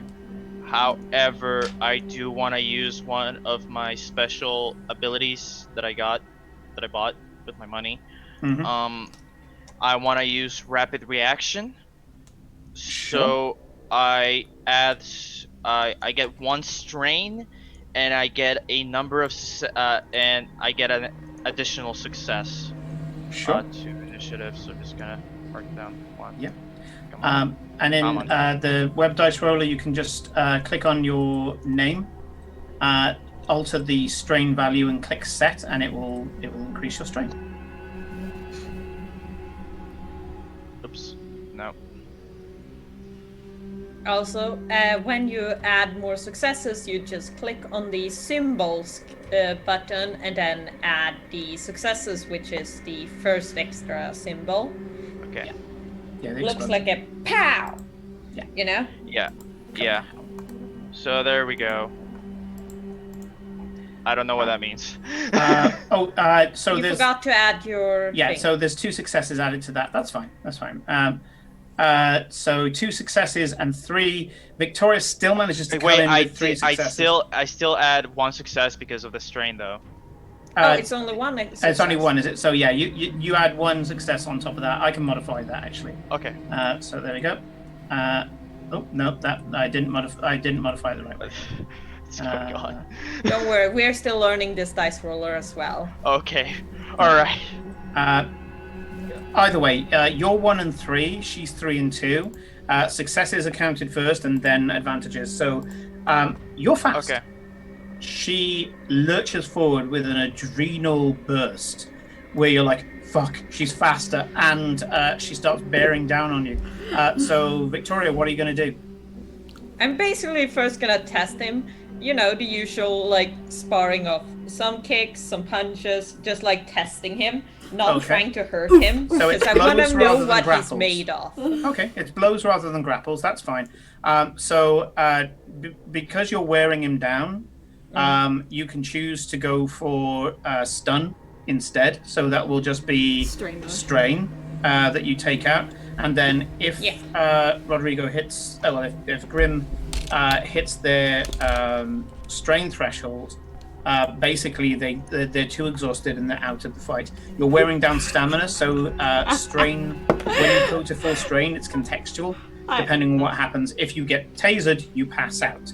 If it's strain due to the fact that you're trying to cross a desert, you collapse out of exhaustion. If you're being tested for your stamina, basically that's the part where you get knocked to the floor in a wrestling match, and you're just there struggling to get up, and you can't push your weight back up again. And you're just completely exhausted from the sparring.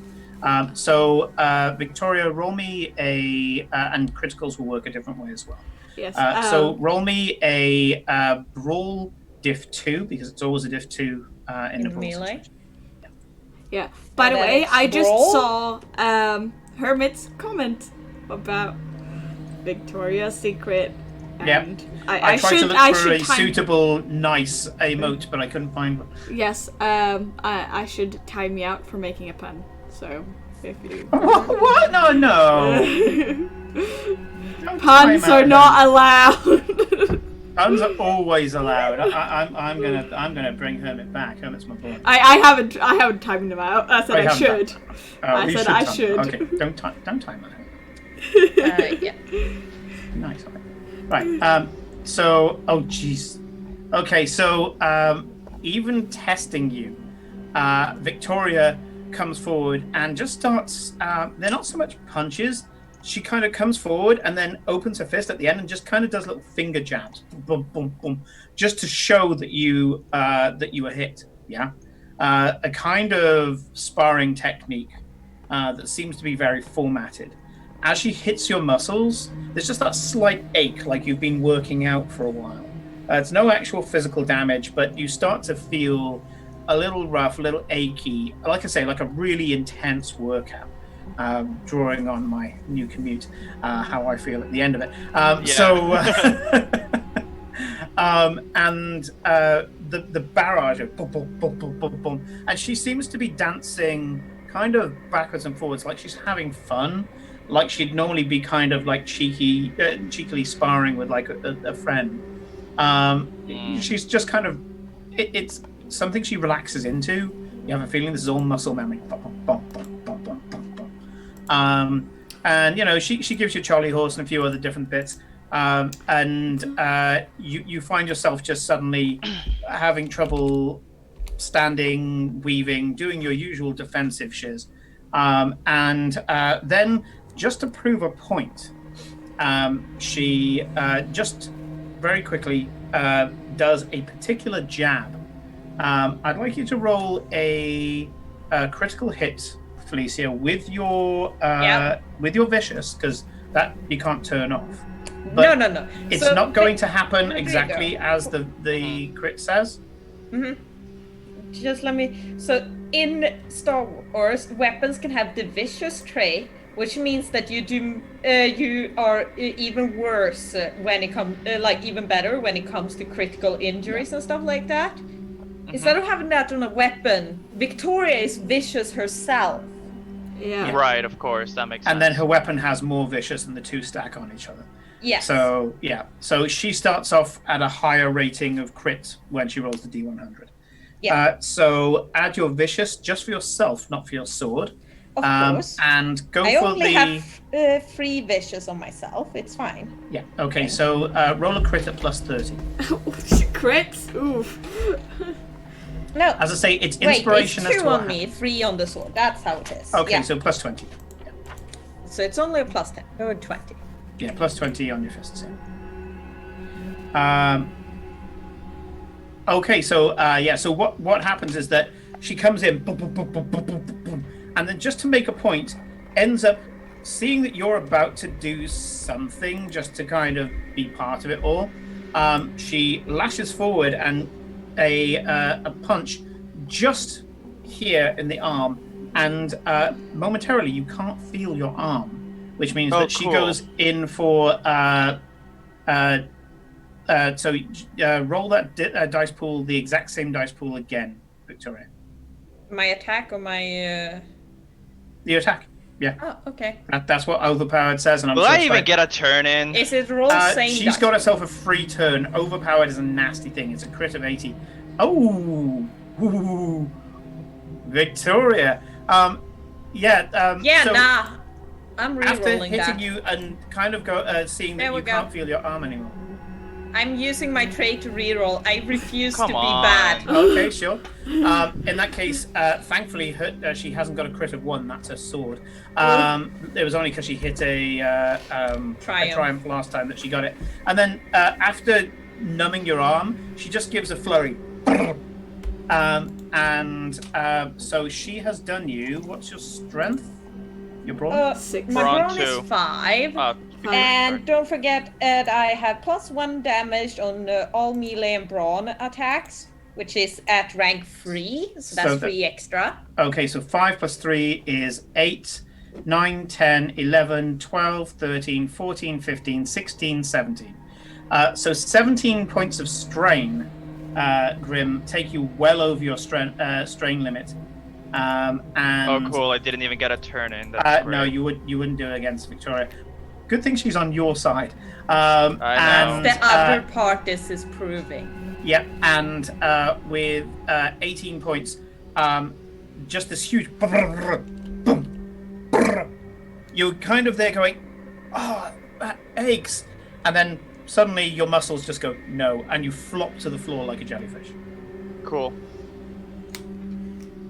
I take it you were not literal about having the upper hand then. No, you dumb piece of shit! You absolute fucking imbecile! Of course I wasn't being literal. Ooh, oof. You'll have to Be learn mouthy to that one, talk JT. better here then. both me and JT take things quite literal most of the time. Geyser walks in without a second word, kneels down, a patch goes sink. It seems to be an anti-inflammatory patch, and just slaps it on your forearm and goes, 3 minutes. Stands up and walks out the dojo like this happens all the time. Oh my god. And sure enough, about 3 minutes later, your strain goes back to 0 as all the swelling in your joints starts to come down. But yeah, you could feel your pulse in your elbows. It was very, very weird. Well then, I suppose I'm proving a point. What are you good at then? You know what? I'm very fucking angry with her. I'm not gonna lie. I'm gonna do the dirtiest tricks I have in the book with her. Sure. Do I have... I imagine I don't have my blasters because Nima took those away, Yes, right? I took your blasters. Is there any way I can fucking blind her? Blind her. Yeah, like pocket sand. Oh, pocket sand. Yeah, you can try for that. That's a stunt. Yeah. So the way that stunts work, stunts are kind of, well, I was about to say they're house rule, but they're not really house rule because they are in the Genesis book, and they're in the Genesis forum. And that is, you can attempt a stunt. So it could be like you're using sleight of hand, whatever you're good at. You set the diff, and then she's got to do a check against that diff. And basically, she fails it. The worst thing happens. If she passes it, but passes it less than you do, then the bad thing happens because that's the nature of the stunt. It depends. If she succeeds against it, she doesn't get the full effect, but it still kind of looks cool, you know. It's by measures, and you can get other good things and bad things happening depending. So, Go for it. take the roll and just add as much difficulty as you want, but bear in mind she has to do the same.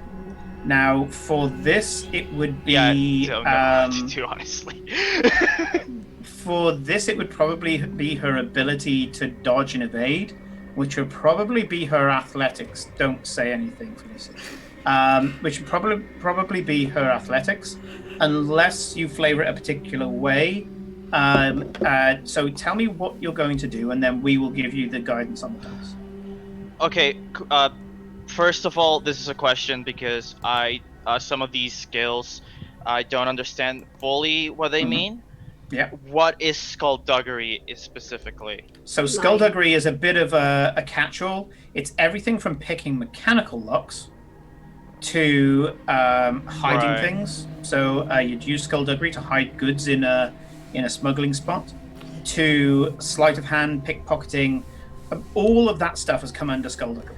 It also has to do with like lying as well. It can also be a Deception type of... primarily, but skullduggery can be used to make grand deceptions of fraud, for example. So you can make master plans with skullduggery, and then to execute them, you use deception. So if you're good at deception and skullduggery, you can do like the mastermind thing and then execute it as well. Right. My point, like, okay, I was thinking about like a sort of a feint, right? Like, look like I'm going to attack her with the sword I'm using, but instead like just throw a shitload of like sand or dust right into her eyes. Yeah, there's a lot of stone dust around here that you can just quickly pocket. Probably when you went down like a sack of shit, as you're getting up, you kind of just put your hand down on a pile of dust, and as you get up, you got it in your hand. And you say you're doing a feint. Now, a feint actually is kind of a, as you say, skullduggery deception check. I kind of allow both, because you can either say, "Oh, I deceive her." I have the same bonus for all in both, so okay. it doesn't matter. So either way doesn't really matter. So what this is going to be, it's not actually going to be her dodge that's going to be it, because you are getting her to look over here when really the kicker is here. So she'll be kind of dodging this. She has to notice this. So what I'm going to do is ask Felicia, what's your perception? actually gonna use deception. No, actually not perception. I don't do not perception. I have Vigilance. Bima for that. Vigilance, actually, because this is Oh, you're she's- unaware. She's very You're good. Oh unaware is yeah, vigilance. 3 yellow. 3 yellow. Okay, so she's got 3 yellow versus your thing, but you are setting diff. I genuinely don't know how much to say here. Okay, what's your dice pool? pool, and I'll suggest. Yeah, it's I'm gonna use deception. It's gonna be 3 yellow, 2 green. Okay, with that you could probably go a diff 4 quite happily. Okay. And you could probably go a red and 3 purple, and you'd still stand a really good chance of getting that. Whereas Alright. even with her Hopefully 3 yellow, she would probably struggle a bit. Yeah. All right. And this is like mastery versus mastery here, Right. So you can see that she's There we got this go. kind of feral sense. Okay, Well, cool. you're rolling against 3 red. She's not. I've just said they're both setting diff. And they're not using each other's as diff because this is a stunt. Right. So with the stunt, you have pulled off the stunt. Success, but a despair. And with the despair, in order to lurch around that fast, first of all, you've regained a point of strain. Obviously, you've spent some time resting.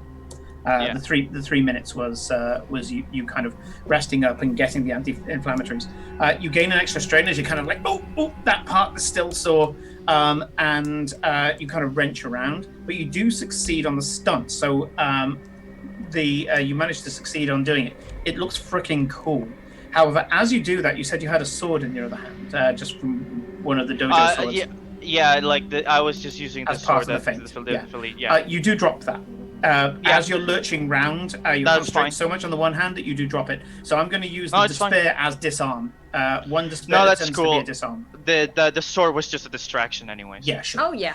And as far as you're concerned, if you can just get one decent blow on her at this point, that would Actually- be enough for karma. I don't even want to do a blow. I just want to prove a point.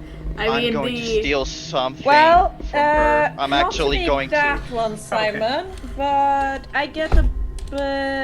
No, wait. Those only remove blacks, and Yeah. we don't have blacks right So now. for you, Okay. Felicia, Okay. it's the same roll except without the greens. Yeah, I know. Yeah. Um, Oh, jeez. Come on. So as Triumph. Thing. as you Let me as have you one throw the thing. dust, she's going for the sword to start with. The feint was successful, but as the dust is going, it's going straight for her eyes. You're like, yeah, got it. She wrenches herself around, and you hear a crick in her neck. She's had to whip around so damn fast that this huge, bulking form isn't really used to doing this. And she turns around and, just on instinct, brings up this huge hand and catches most of the dust. And there's this moment where you're looking at her, she's looking at you.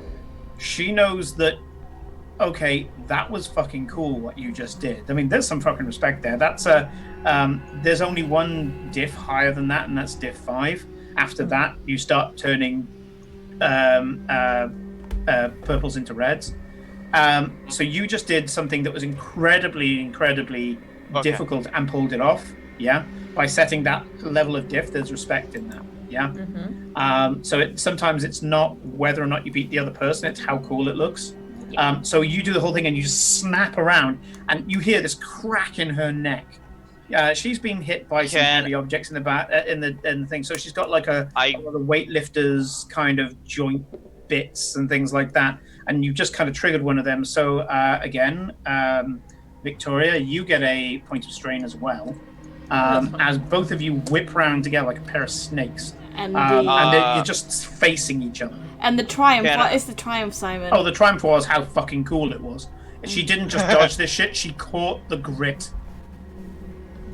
It's a reputation moment of the fact that she didn't know it was coming, and she still fucking caught it. That's what vigilance does. Even if I don't blind her, I still want to steal something from her. Oh well, yeah. I mean, she was distracted. Now, so give me this time. Me and JT are watching this on CCTV, by the way. Oh, yeah, on CCTV, definitely. Yeah, equivalent to popcorn. Yeah. So this time it's your skullduggery, and it is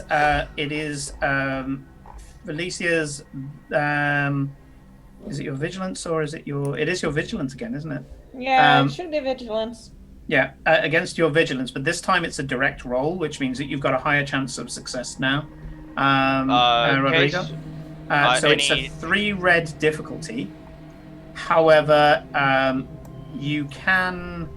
No, actually, you can't because this is versus, and you're both lightsiders. So you can't upgrade your pool. But okay. You can. You have got a fairly good chance. The odds are in your favor. The only thing I will say is I'm going to give you rolling off the back. No, just straight. So 3 yellow, 2 green, and then the diff is 3 red. It's the other way around: 2 yellow, 3 green, and 3 red. Okay. Oh yeah, sure. Okay, there we go. Hey, you did it! She catches the dust. She's looking you in the eyes so intently, locking eyes with you, and you go, "Oh, I love it when they do this." And you just slip something out of her belt or her pocket. Do you have any minor items? Stimpaks? Stimpaks, yeah. Stimpaks, something. I wonder what would Nima have given you that you're like carrying around? I was about to say you haven't got any small blades. Probably like hair ties and like whatever. I'd go with the stimpak. Flower or something that's really girly that Nima gave her. Out of all the options, you slip a stimpak, which is it's an expensive thing and really fucking useful. Just slip a stimpak away. Yeah, and I take the stimpak and I just just walk backwards to the other end of the room, waiting for her to notice that there's no stimpak anymore. I mean, I have 10 of them. With that many successes, when you took it, you did the whole, and it's gone. Right? No. So what I did is that I came back and I just start tossing the stimpak, and I go, you're doing the worst offense that anyone can do, and that's being boring. And I throw the stimpak away. No, I was gonna say when you the thing is, the thing I did when I left, that was what Victoria would do. Okay. She starts laughing because, alrighty, you got something on you. I like that. You fight dirty. Now, let's get to the shooting range. I'm sure Yeti has set it up. I want to see what you can do with the gun. Right. I'm gonna toss the stimpak back to her. It's just to prove a point, and not gonna leave her with one of those. Okay. Your blasters get returned to you. So you've got your custom build blasters. You got it. And X4 kind of pulls out the little kind of turny thing, starts turning thing, and kind of whistling at JT says, "Would you like the moving targets or the targets that disappear?" Sorry, it was muted. The answer was yes. So it's the moving targets that disappear. Okay. You can see that little holographic projector. And you can see the balls that you would normally get that Luke trained with the lightsaber. Those are kind of darting around the place. But every now and again they're teleporting as well. I would like you to do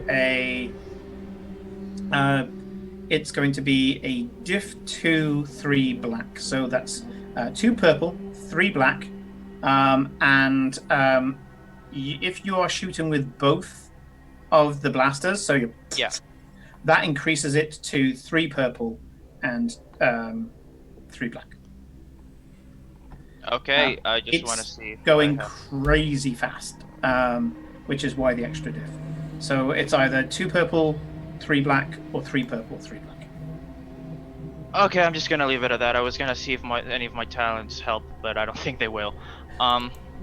If you take a strain, I'll take a strain. Yeah, if you take a strain based on your rapid reaction, because I said they were going crazy fast, I will take off 2 black. Cool. I played Blades in the Dark. I don't care about strain. Sure. Okay, so your strain goes up, and I set it back already, to yeah. It was 2. okay. Yeah. I'll put it back. So yeah, you focus and you do this crazy good quick draw. It looks really cool. So are you going to use 2 weapons or 1? For this one, I'm just gonna use 1. Okay. So yeah, you're just doing hip shot. I hope Grim is realizing that they're actually like properly testing him. That's actually can you roll that again? But only 2, because you're not using both weapons. You're just using 1. Oh yeah. It's 2 purple and 1 black. Okay. Sorry. That's right. There we go. Oh, cool. Get that? Yeah, it is showy as fuck. And actually, with the success, with the triumph, it's effectively a critical. But okay, cool. In this terms, because everything is kind of moving and teleporting, you basically manage to fan it. You boom, boom, and get 2 of them in the space of 1 shot. JT's got some skills. That it? That's good enough for me. Cool. And the target practice goes down. You notice that the targets, by the way, were being put in front of the force field on the loading bay door. So you're just shooting the force field, which makes no marks. Okay, cool. Nah. Right. Oh, So- looks like you got some talent there. So you're good in combat. I don't know if you heard about me. As soon as you're in the loading bay, the ship, the large ship, suddenly pipes up and goes, "When you're quite finished, shall I add this person to the crew roster? And at which level?" Lowest. Guest. Guest, yes. Guest account created. Welcome, designation of Grim. There we go. I am Clarity, ship AI. Pleased to meet you. While we were setting up the What type of comm are you using? Standard, boring one, or a visual one? Because that will tell us how well you can hear X4 usually. We communicate in even high strain situations. Standard one. Okay. Yeah, so you just pull out a little thing. X4 will start kind of adding you to certain conversations. Other times he'll just talk straight to JT. Speaking of which, Ed, you were going to say something. Yes. While we were setting up the shooting range and the sparring was going on, I grabbed a little thing we picked up a while ago, a tiny cloaked ship tracker that tracks through hyperspace, and I slipped it onto Grim's ship. Anyway, yep, no problem.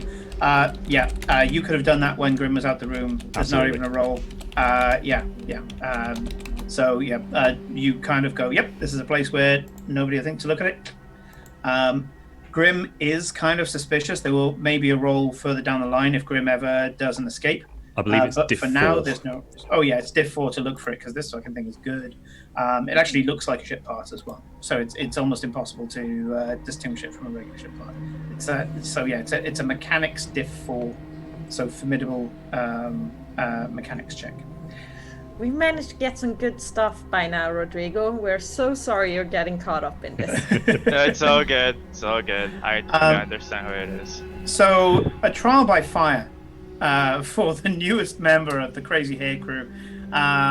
Crazy Hair long gone, but the crew still remains. And I guess I technically have crazy hair. I do have like a big fuck off skunk stripe in the front of my hair. Although the Crazy Hair crew is because somebody graffitied the ship with this kind of mad looking rabbit on it. So it's not on Crazy this. Hare. Yeah, it's not on this. The previous ship was called. Right. Yeah. Okay.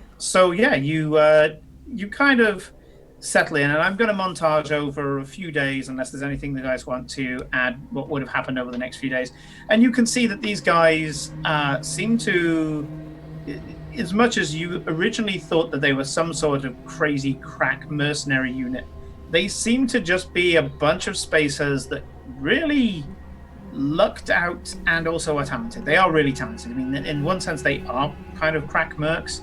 The stuff that they can do. I mean, once you start seeing the aforementioned Trandoshan visit the station, cracking his knuckles and go, Victoria, round 60 something, and walks off to the dojo without a second word, and Victoria follows short after. And then you can hear this grunting and slapping of flesh against stone. Don't like that. Oh, that's. And I say hi to our dear friend, whose name Yantu. Yeah. I thought of him earlier. And apprentice. Yeah. Yantu looks like a fucking demon love child between a velociraptor and a crocodile. He's henched as fuck. He's got the full-on kind of dinosaur feet, he's muscly as fuck. Kind of looks like one of the Spider-Man villains, not the Lizard, King Croc. Actually, no, that's DC, isn't it? King Croc's DC. So kind of like King Croc. One of the better drawn King Crocs, I'd have to say. Killer Croc.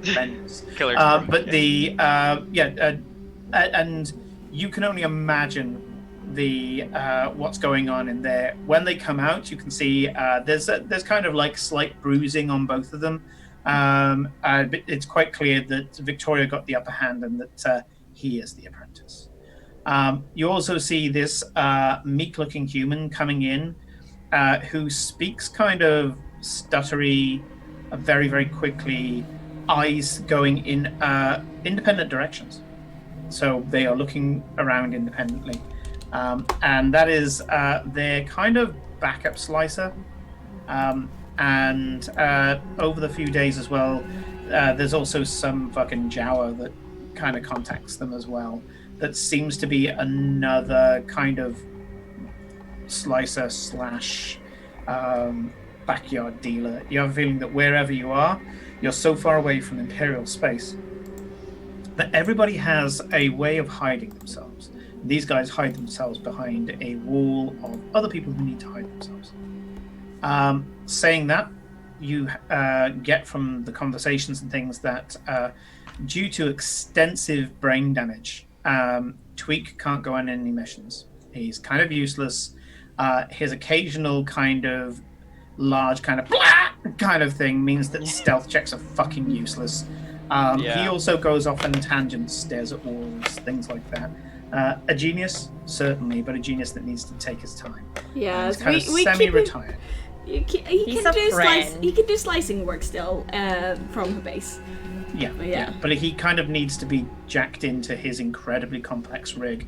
At which point he goes from being a barely functioning biological to a cyber god. But when it comes to doing on-the-fly hacking work, he's semi, if not fully retired. He just can't do that kind of thing anymore. X4, you see, does a lot of stuff, so no threat for the slicing there. And the Jawa seems to be more an acquaintance than a member of the group, but is feeding back intel for the most part on their investigation. Starts talking about certain areas of wild space where they shouldn't go looking because they've been scanning and haven't found any presence of the organization they're tracking down. Yes.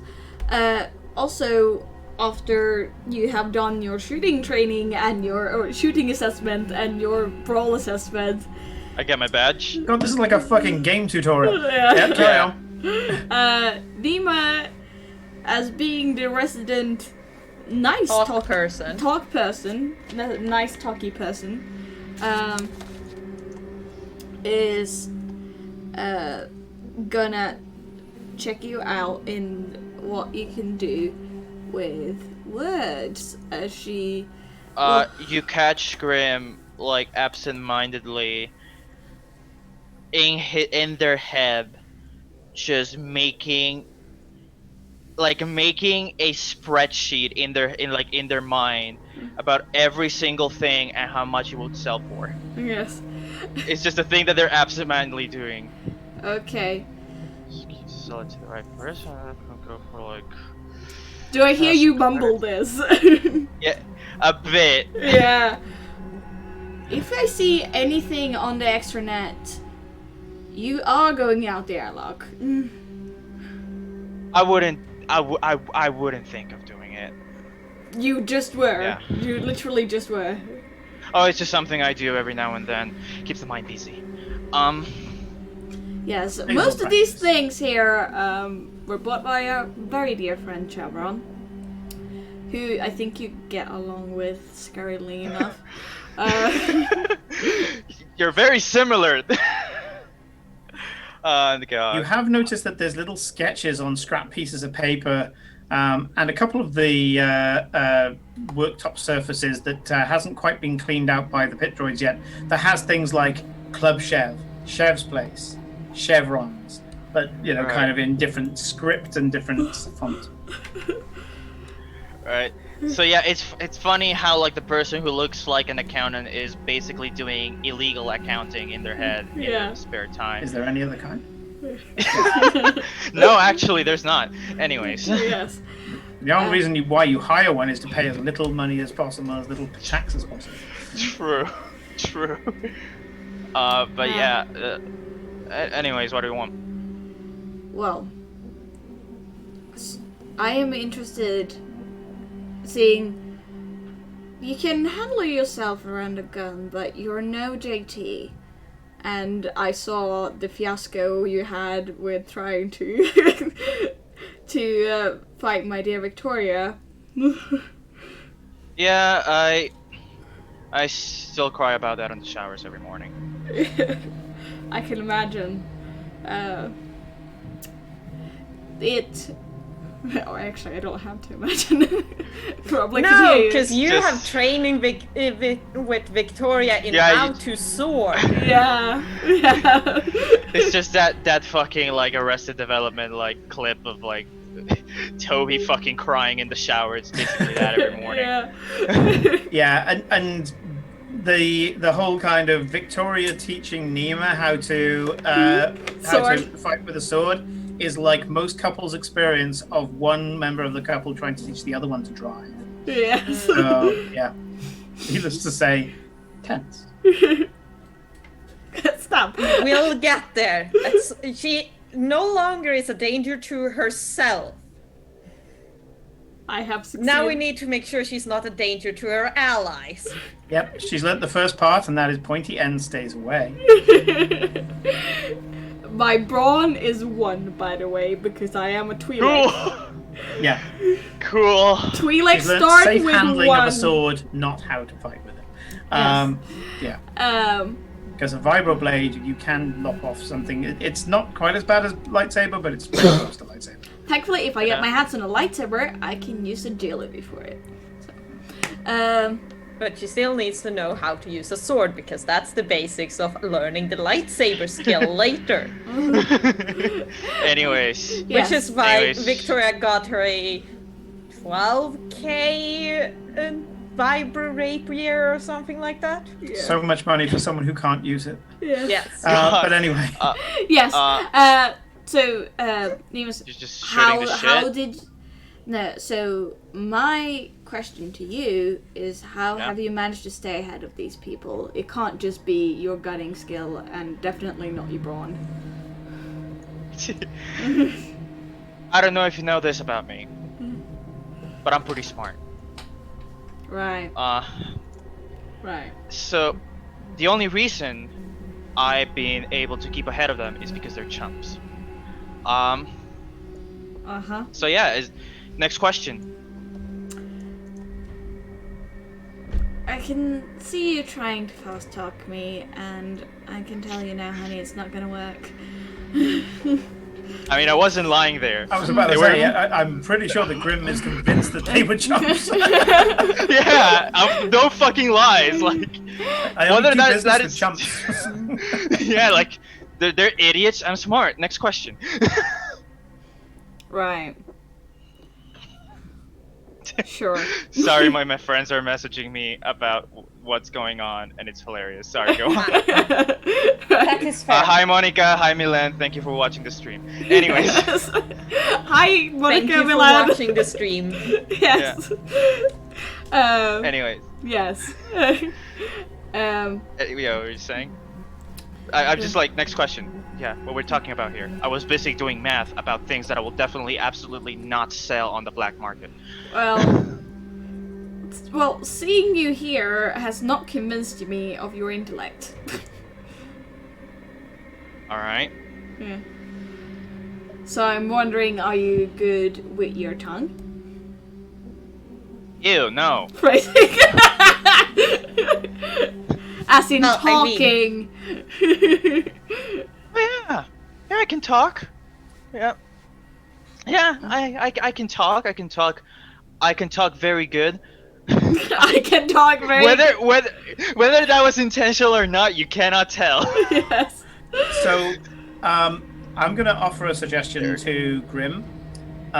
Sorry. There is an open terminal that's attached to the entertainment screen. It's a basic communications terminal. Seems to have quite a lot of protection based on the fact that it's in an asteroid floating in the middle of the fringe of Imperial space. You're pretty sure that you can prove yourself to Nima by just running a very quick, very safe scan. Yeah, it's like I roll my eyes. Fine. I just head over to the terminal. I just start fucking with it. So you know that there's a number of systems to exploit that you've exploited in the past. This could be anything from just claiming fines. The boss is trying to claim on people, and you just managed to skim those fines and then cancel them on the boss end. There's all sorts of stuff, and you can do it not with hacking, just by sending letters. This is kind of your streetwise, your deception, that kind of thing. Skullduggery, even because of the mastermind part of it all. So, describe what you'd like to do. You've got carte blanche on this. It's telling the story. What kind of scam are you going to do? Okay. What do you guys need?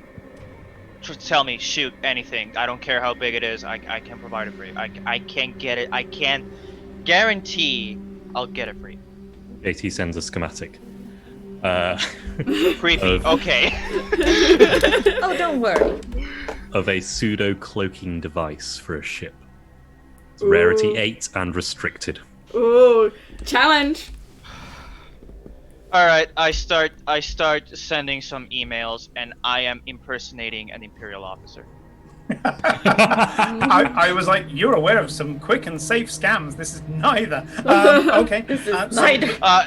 But again, I'm not like I was super aware of the setting. Oh, yeah. Like mine immediately went to Imperial officer. But if there's Oh, no, something no. I know Certainly a way to do it. That works the best great. way to do it. Yeah, Okay. that's exactly it. So it's just there, kind of going, okay, I guess I'm going Imperial again, and yeah, you're not even hacking. You're just sending untraceable emails, just using the securities that's around. You probably kind of just give some offhand comments to X4 saying, oh yeah, you're going to need to bury the history on this one. Not so much hacking, just kind of just using the equipment, and X4's kind of this is stretch work for me. and you're just getting them to do the secretarial work. You're doing the masterpiece. Yeah. Yeah. You're Actually, dropping names and shit. Yeah. Oh. No. Sorry, no. Never mind. I was reading a talent, but I'll ignore it. Well, what's the talent? Black market contacts. Yep. Sure. I have 2 ranks in it. When purchasing illegal goods, may reduce rarity by 1 per rank of black market contacts, increasing by 50% of base cost per production. So. Absolutely. So yeah, it increases Absolutely. the cost. So it does increase the cost, but you're going to try and build the empire for it. Yeah. So increased cost is not necessarily a bad thing. First, let's get a couple of rolls on this shit. Impersonating an Imperial officer, pretty difficult. But not impossible for you, not with your background. Your background and the obligation that you were given allows you, because you're being pursued by Compnor, to know a little bit about this. So actually lowers the diff by 1. So first of all, give me a deception diff 3. Give me a moment. Diff 3. There we go. Yeah. So, other than the fact that you're pretty sure that you're blowing a pretty cool alias here for this ship, but a few days ago you were going to be killed by these guys. I just hear like Grim going, oh god, fuck, why does impersonating an Imperial officer have to be so stuffy? It's so boring, anyways. But you guys there are kind of reading the stuff that Grim's writing, and Grim is like quoting fucking, Imperial policy to the letter, quoting it without even checking the wording, just extracting certain buzz lines that they're like, oh, I remember that. And yeah, just you're almost convinced that Grim used to be an Imperial officer at some point in their history. So that's the deception roll. Absolutely. That was to ensure that the Empire get billed for this. Yeah. Now all I need is a streetwise. But this is going to be a lot harder because it is diff 9. It is coming down to rarity 7, and it's rarity 7 everywhere because there is not a planet in the fucking galaxy that has this at a discount cost. That's why JT asked for it. It's just like, I've always wanted one of these. Go for it.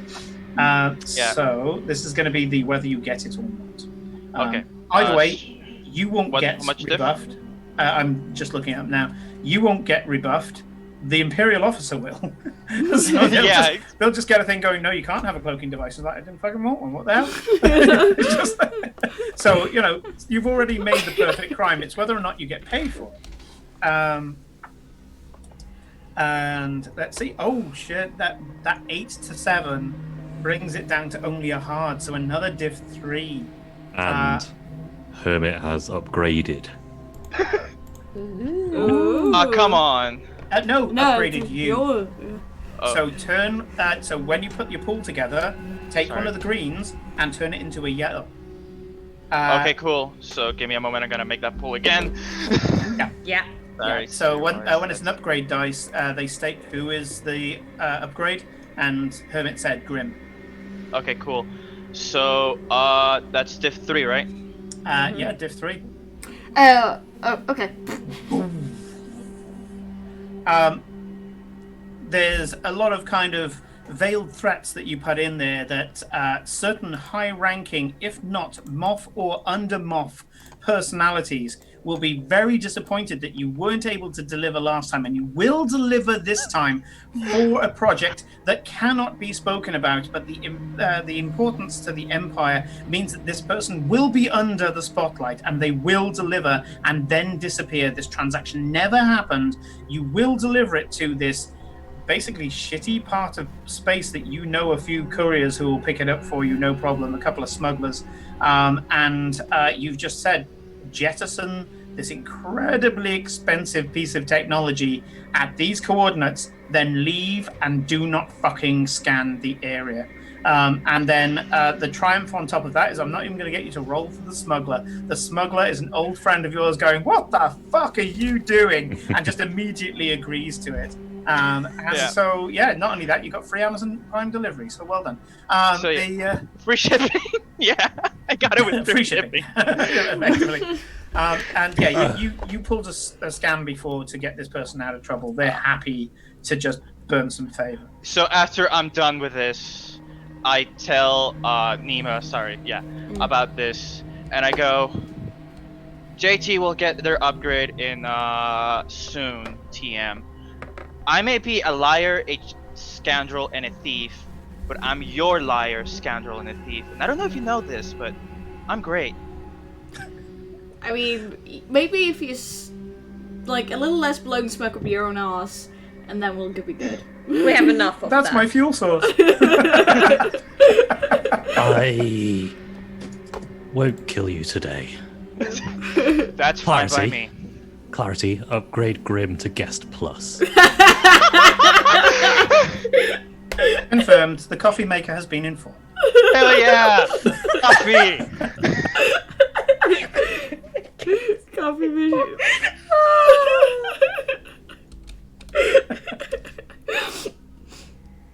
And yeah, you've got an experimental cloaking device on the way that has been sent by a black marketeer.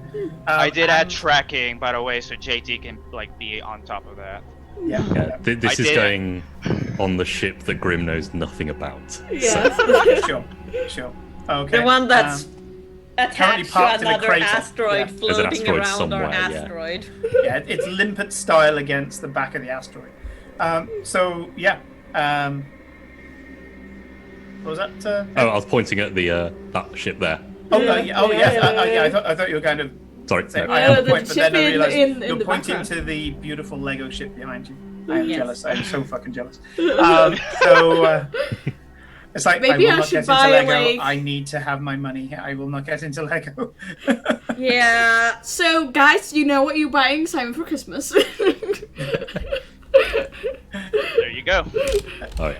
It's not as bad as addiction to as WoW, but at the moment I like playing Lego with my daughter. It's one of my favorite Yeah, things. that's. And we just got like basic Lego, and even then, I just It's good. Just It's good. basic ass absolutely Lego. It's fantastic. great. You can play Lego with any kid and they will love it.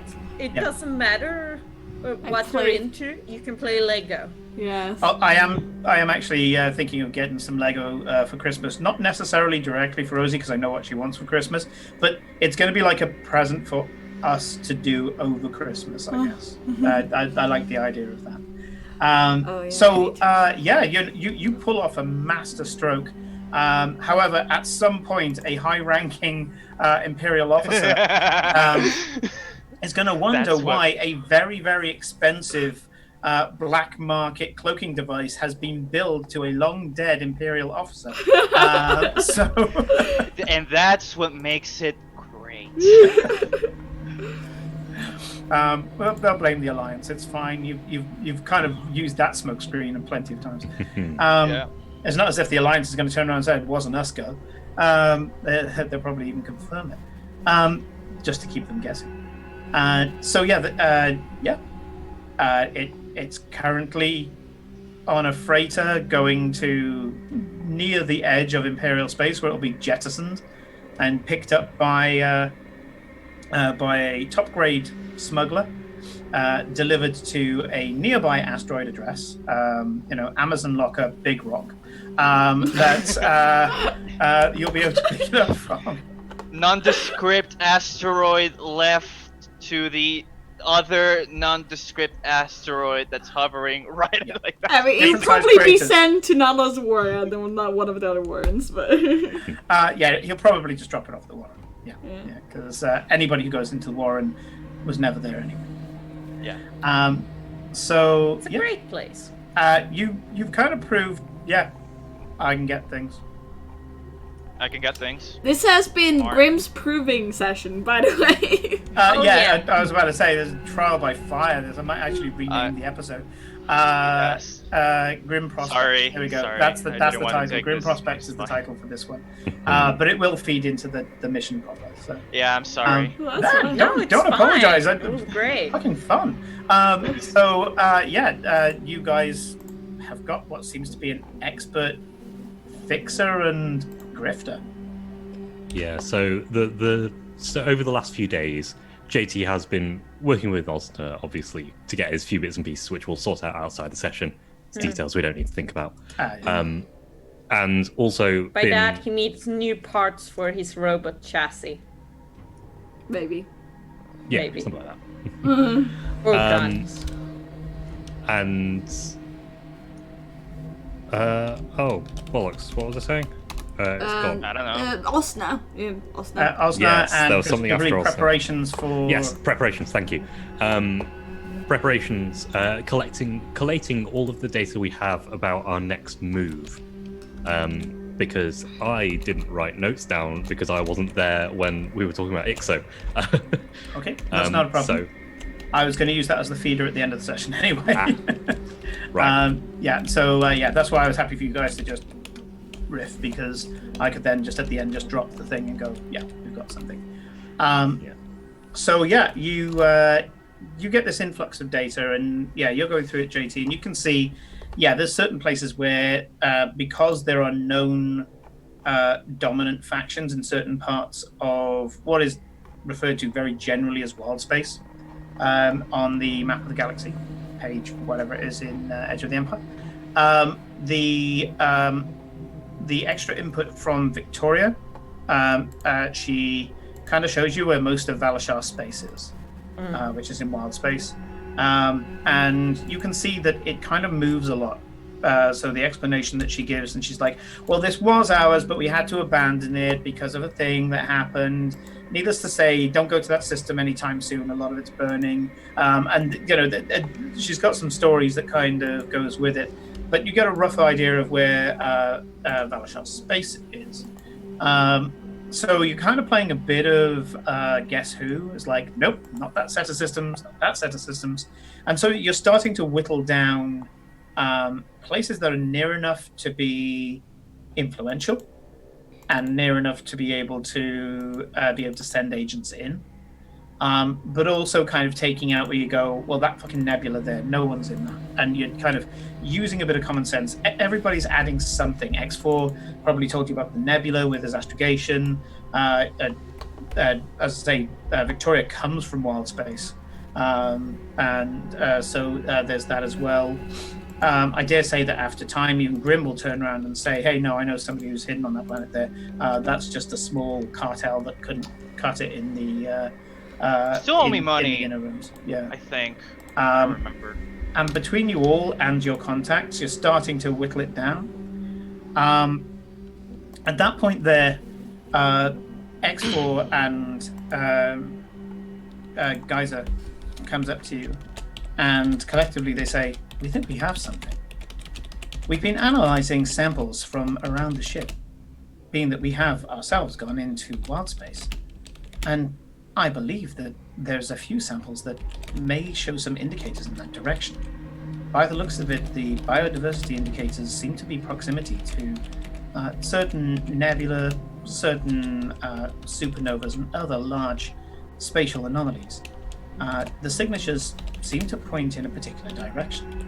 I believe it exceeds the distance of what you've marked down there as Valashar space, but it seems to be in the same direction as some of the systems that Bjorn has gone into.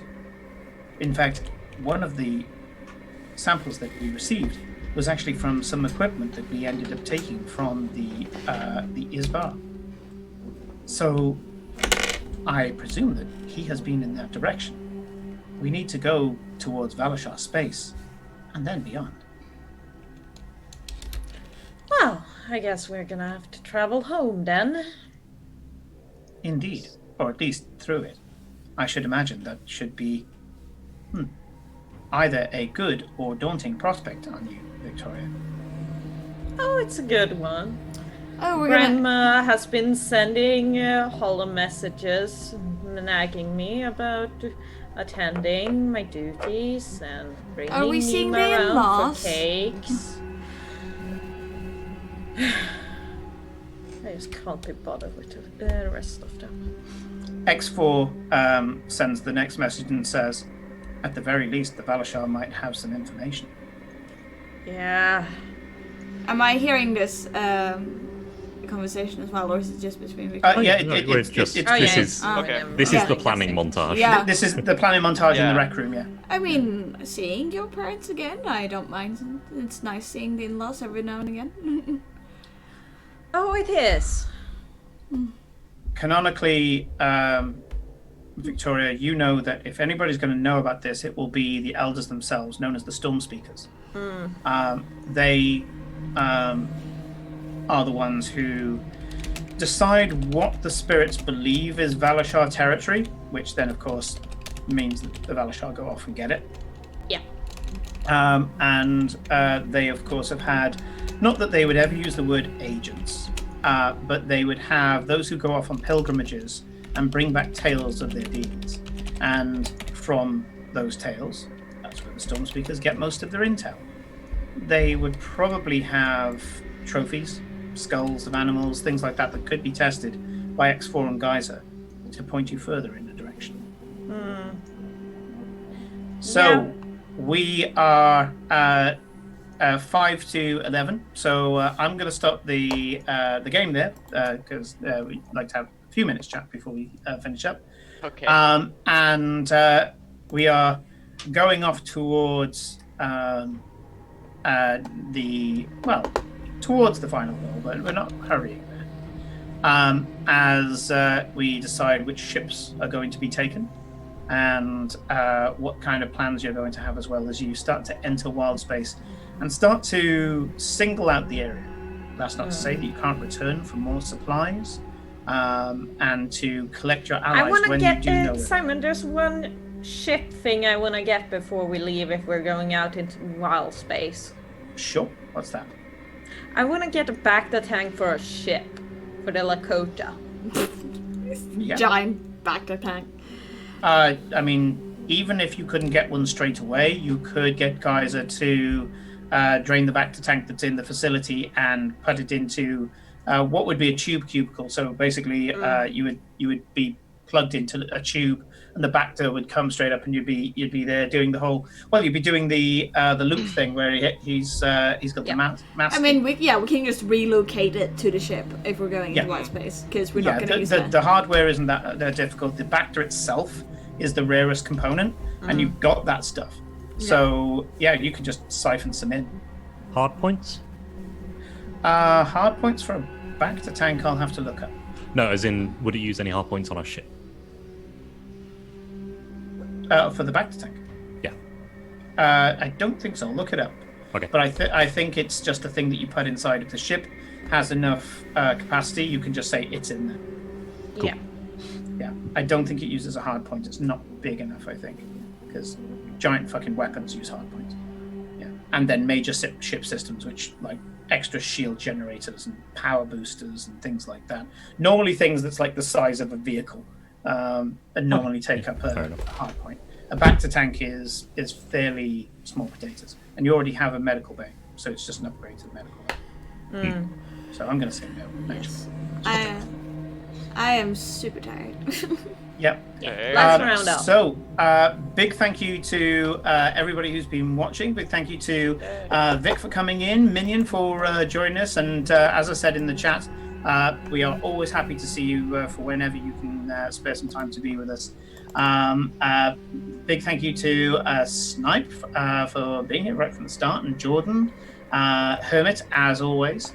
And for you guys who are lurking as well, it's absolutely fine to lurk. There's something I should have said when I realized that you were lurking in the first place, but I have a feeling that you are listening to us. If you ever are lurking either with us or with any of your favorite streamers, please don't mute the stream. Just bring the volume down to the minimum rather than muting it, because we found out through fair means and foul that if you mute your stream while you're lurking, you don't count as a viewer anymore for the purposes of those statistics. So just turn it all the way down until you can't hear it. Don't hit the mute button, because that switches you off as a viewer. You can also mute the tab. If you're using the web browser version of Twitch. Yeah. If you're using the browser version, just right-click on, if you're using Chrome, right-click on the tab and it says Mute Site on there. If you use that, you still count as a viewer. Just a little tip, not just for us, but for any streamer that you would like to support, because when we see that we've got more viewers, that gives us a happy. So that is... numbers make me happy. Numbers make me happy. Number go up. Otherwise, we wouldn't be playing TTRPGs. True. Yeah, true. Numbers and math make me happy. Anyway, it is 11 o'clock, so we're stopping our game here. Big thank you to Rodrigo, Ed, Corinne, and Felicia for their story today. And as always, it is a pleasure to be your DM. I've been Simon for today. Actually, storyteller, because DM is D&D. Your storyteller for today, as it always is, an honor to do so. RPG, man. If you enjoyed a particular brand of chaos, please join us on the Discord. I can see some of you already have. And come in, chat about all sorts of games. We are Chaotic Mutual Games. That means you can talk to us about, talk to them about World of Warcraft. You can talk to us about any tabletop role-playing game. I guarantee you both Ed and Rodrigo eat systems. They devour systems. Also, someone talk to me about FF14. I beg of you, I'm dying. But you should come into the best MMO and come to WoW. Join us. I will not make you cry. Peddle your shit somewhere else. Thank you very much. Join us. It's much nicer here. Yeah, come in with your ideas. Come in with your art. We love art as well. Please, I don't want to be the only one. Well, I'm not the only one anymore. We're getting a lot of Scornfuse, and I'm loving it. Yeah, we got Scornfuse, we got Vic as well. I've shared some of Vic's art already. But you shared it in general, not in the art. I did share it in general, yeah. I've shared you did share it in the... Actually, shared one or two in the artist room before, but we were saying this just before we started the stream, that one of the things I love about Lancer is at the end of Ed running Lancer, and Ed runs fucking amazing games Lancer, I wait for the little kind of humble beep, beep, beep, beep, beep, as Vic starts to send all of their sketches that they did during the mission. I'm just like, oh my god, that's great. And I use that to hype myself up during the next Lancer session. Probably if you guys would do that, but the fact is that I won't be looking at the camera if I did that, and that's bad for our games. I use it just before I go into the session. So if you guys are interested in her art, because she's not in the chat right now, I will shill her Twitter account, which is at Vic_draws_, and she currently has commissions open, so please go ahead and throw money at her. Also, Felicia. Also, throw money at me, please. I also want money. That way. That way. Vic draws, right? Yes, Vic_draws_. We've got two fantastic artists. If their particular style of art, so Felicia, which is Yena Mutu. I probably butcher the pronunciation, but at least I know it's good enough. If you ask that at Twitter, and down also it's on the Tumblr. description as well. Oh, actually, yeah, it's below as well. And then Vic Draws as well. If you like any of their particular style, then get in contact with them and support our artists because they are amazing. So I think that's everything. So take care of yourself. Our next broadcast is going to be on Friday, 8 p.m. UK time, because they're all starting 8 p.m. UK time. It gives me just enough time to recover and stop sweating from my commute, where we will be joining Kate, Nick, Corinne, and Felicia for our next session of The Benefactor. What the hell are you doing at the moment? Scoura, you're still in Scoura. You are save about to go into the us, formal dance. Rodrigo. I need Aiden to come and save us. We're gonna kidnap a red dragon, okay? It's not that bad. God. Save me. It's not that bad. Oh my god. It's only a young adult. I'll get over with Simon. We'll see where narratively it could possibly happen. But anyway, that is our next broadcast. Until then, check out our recommended streamers. We also recommend Bearded Guys Gaming. We recommend the lovely Kate Madison, who again you'll see on Friday. You can see her most days around about 4 p.m. at the moment, UK time, normally until about 8 o'clock. I'm gonna unceremoniously raid, so stick around for that. But other than that, we're going to head off. So I'm just going to find someone to raid. Quickly, Simon. Give me a moment. There's I want to see if there is someone I know is online. Yeah. They're not. Other than that, good night. Good night, everyone. Night. Night. To Jen. Right. Okay. Good night. Night.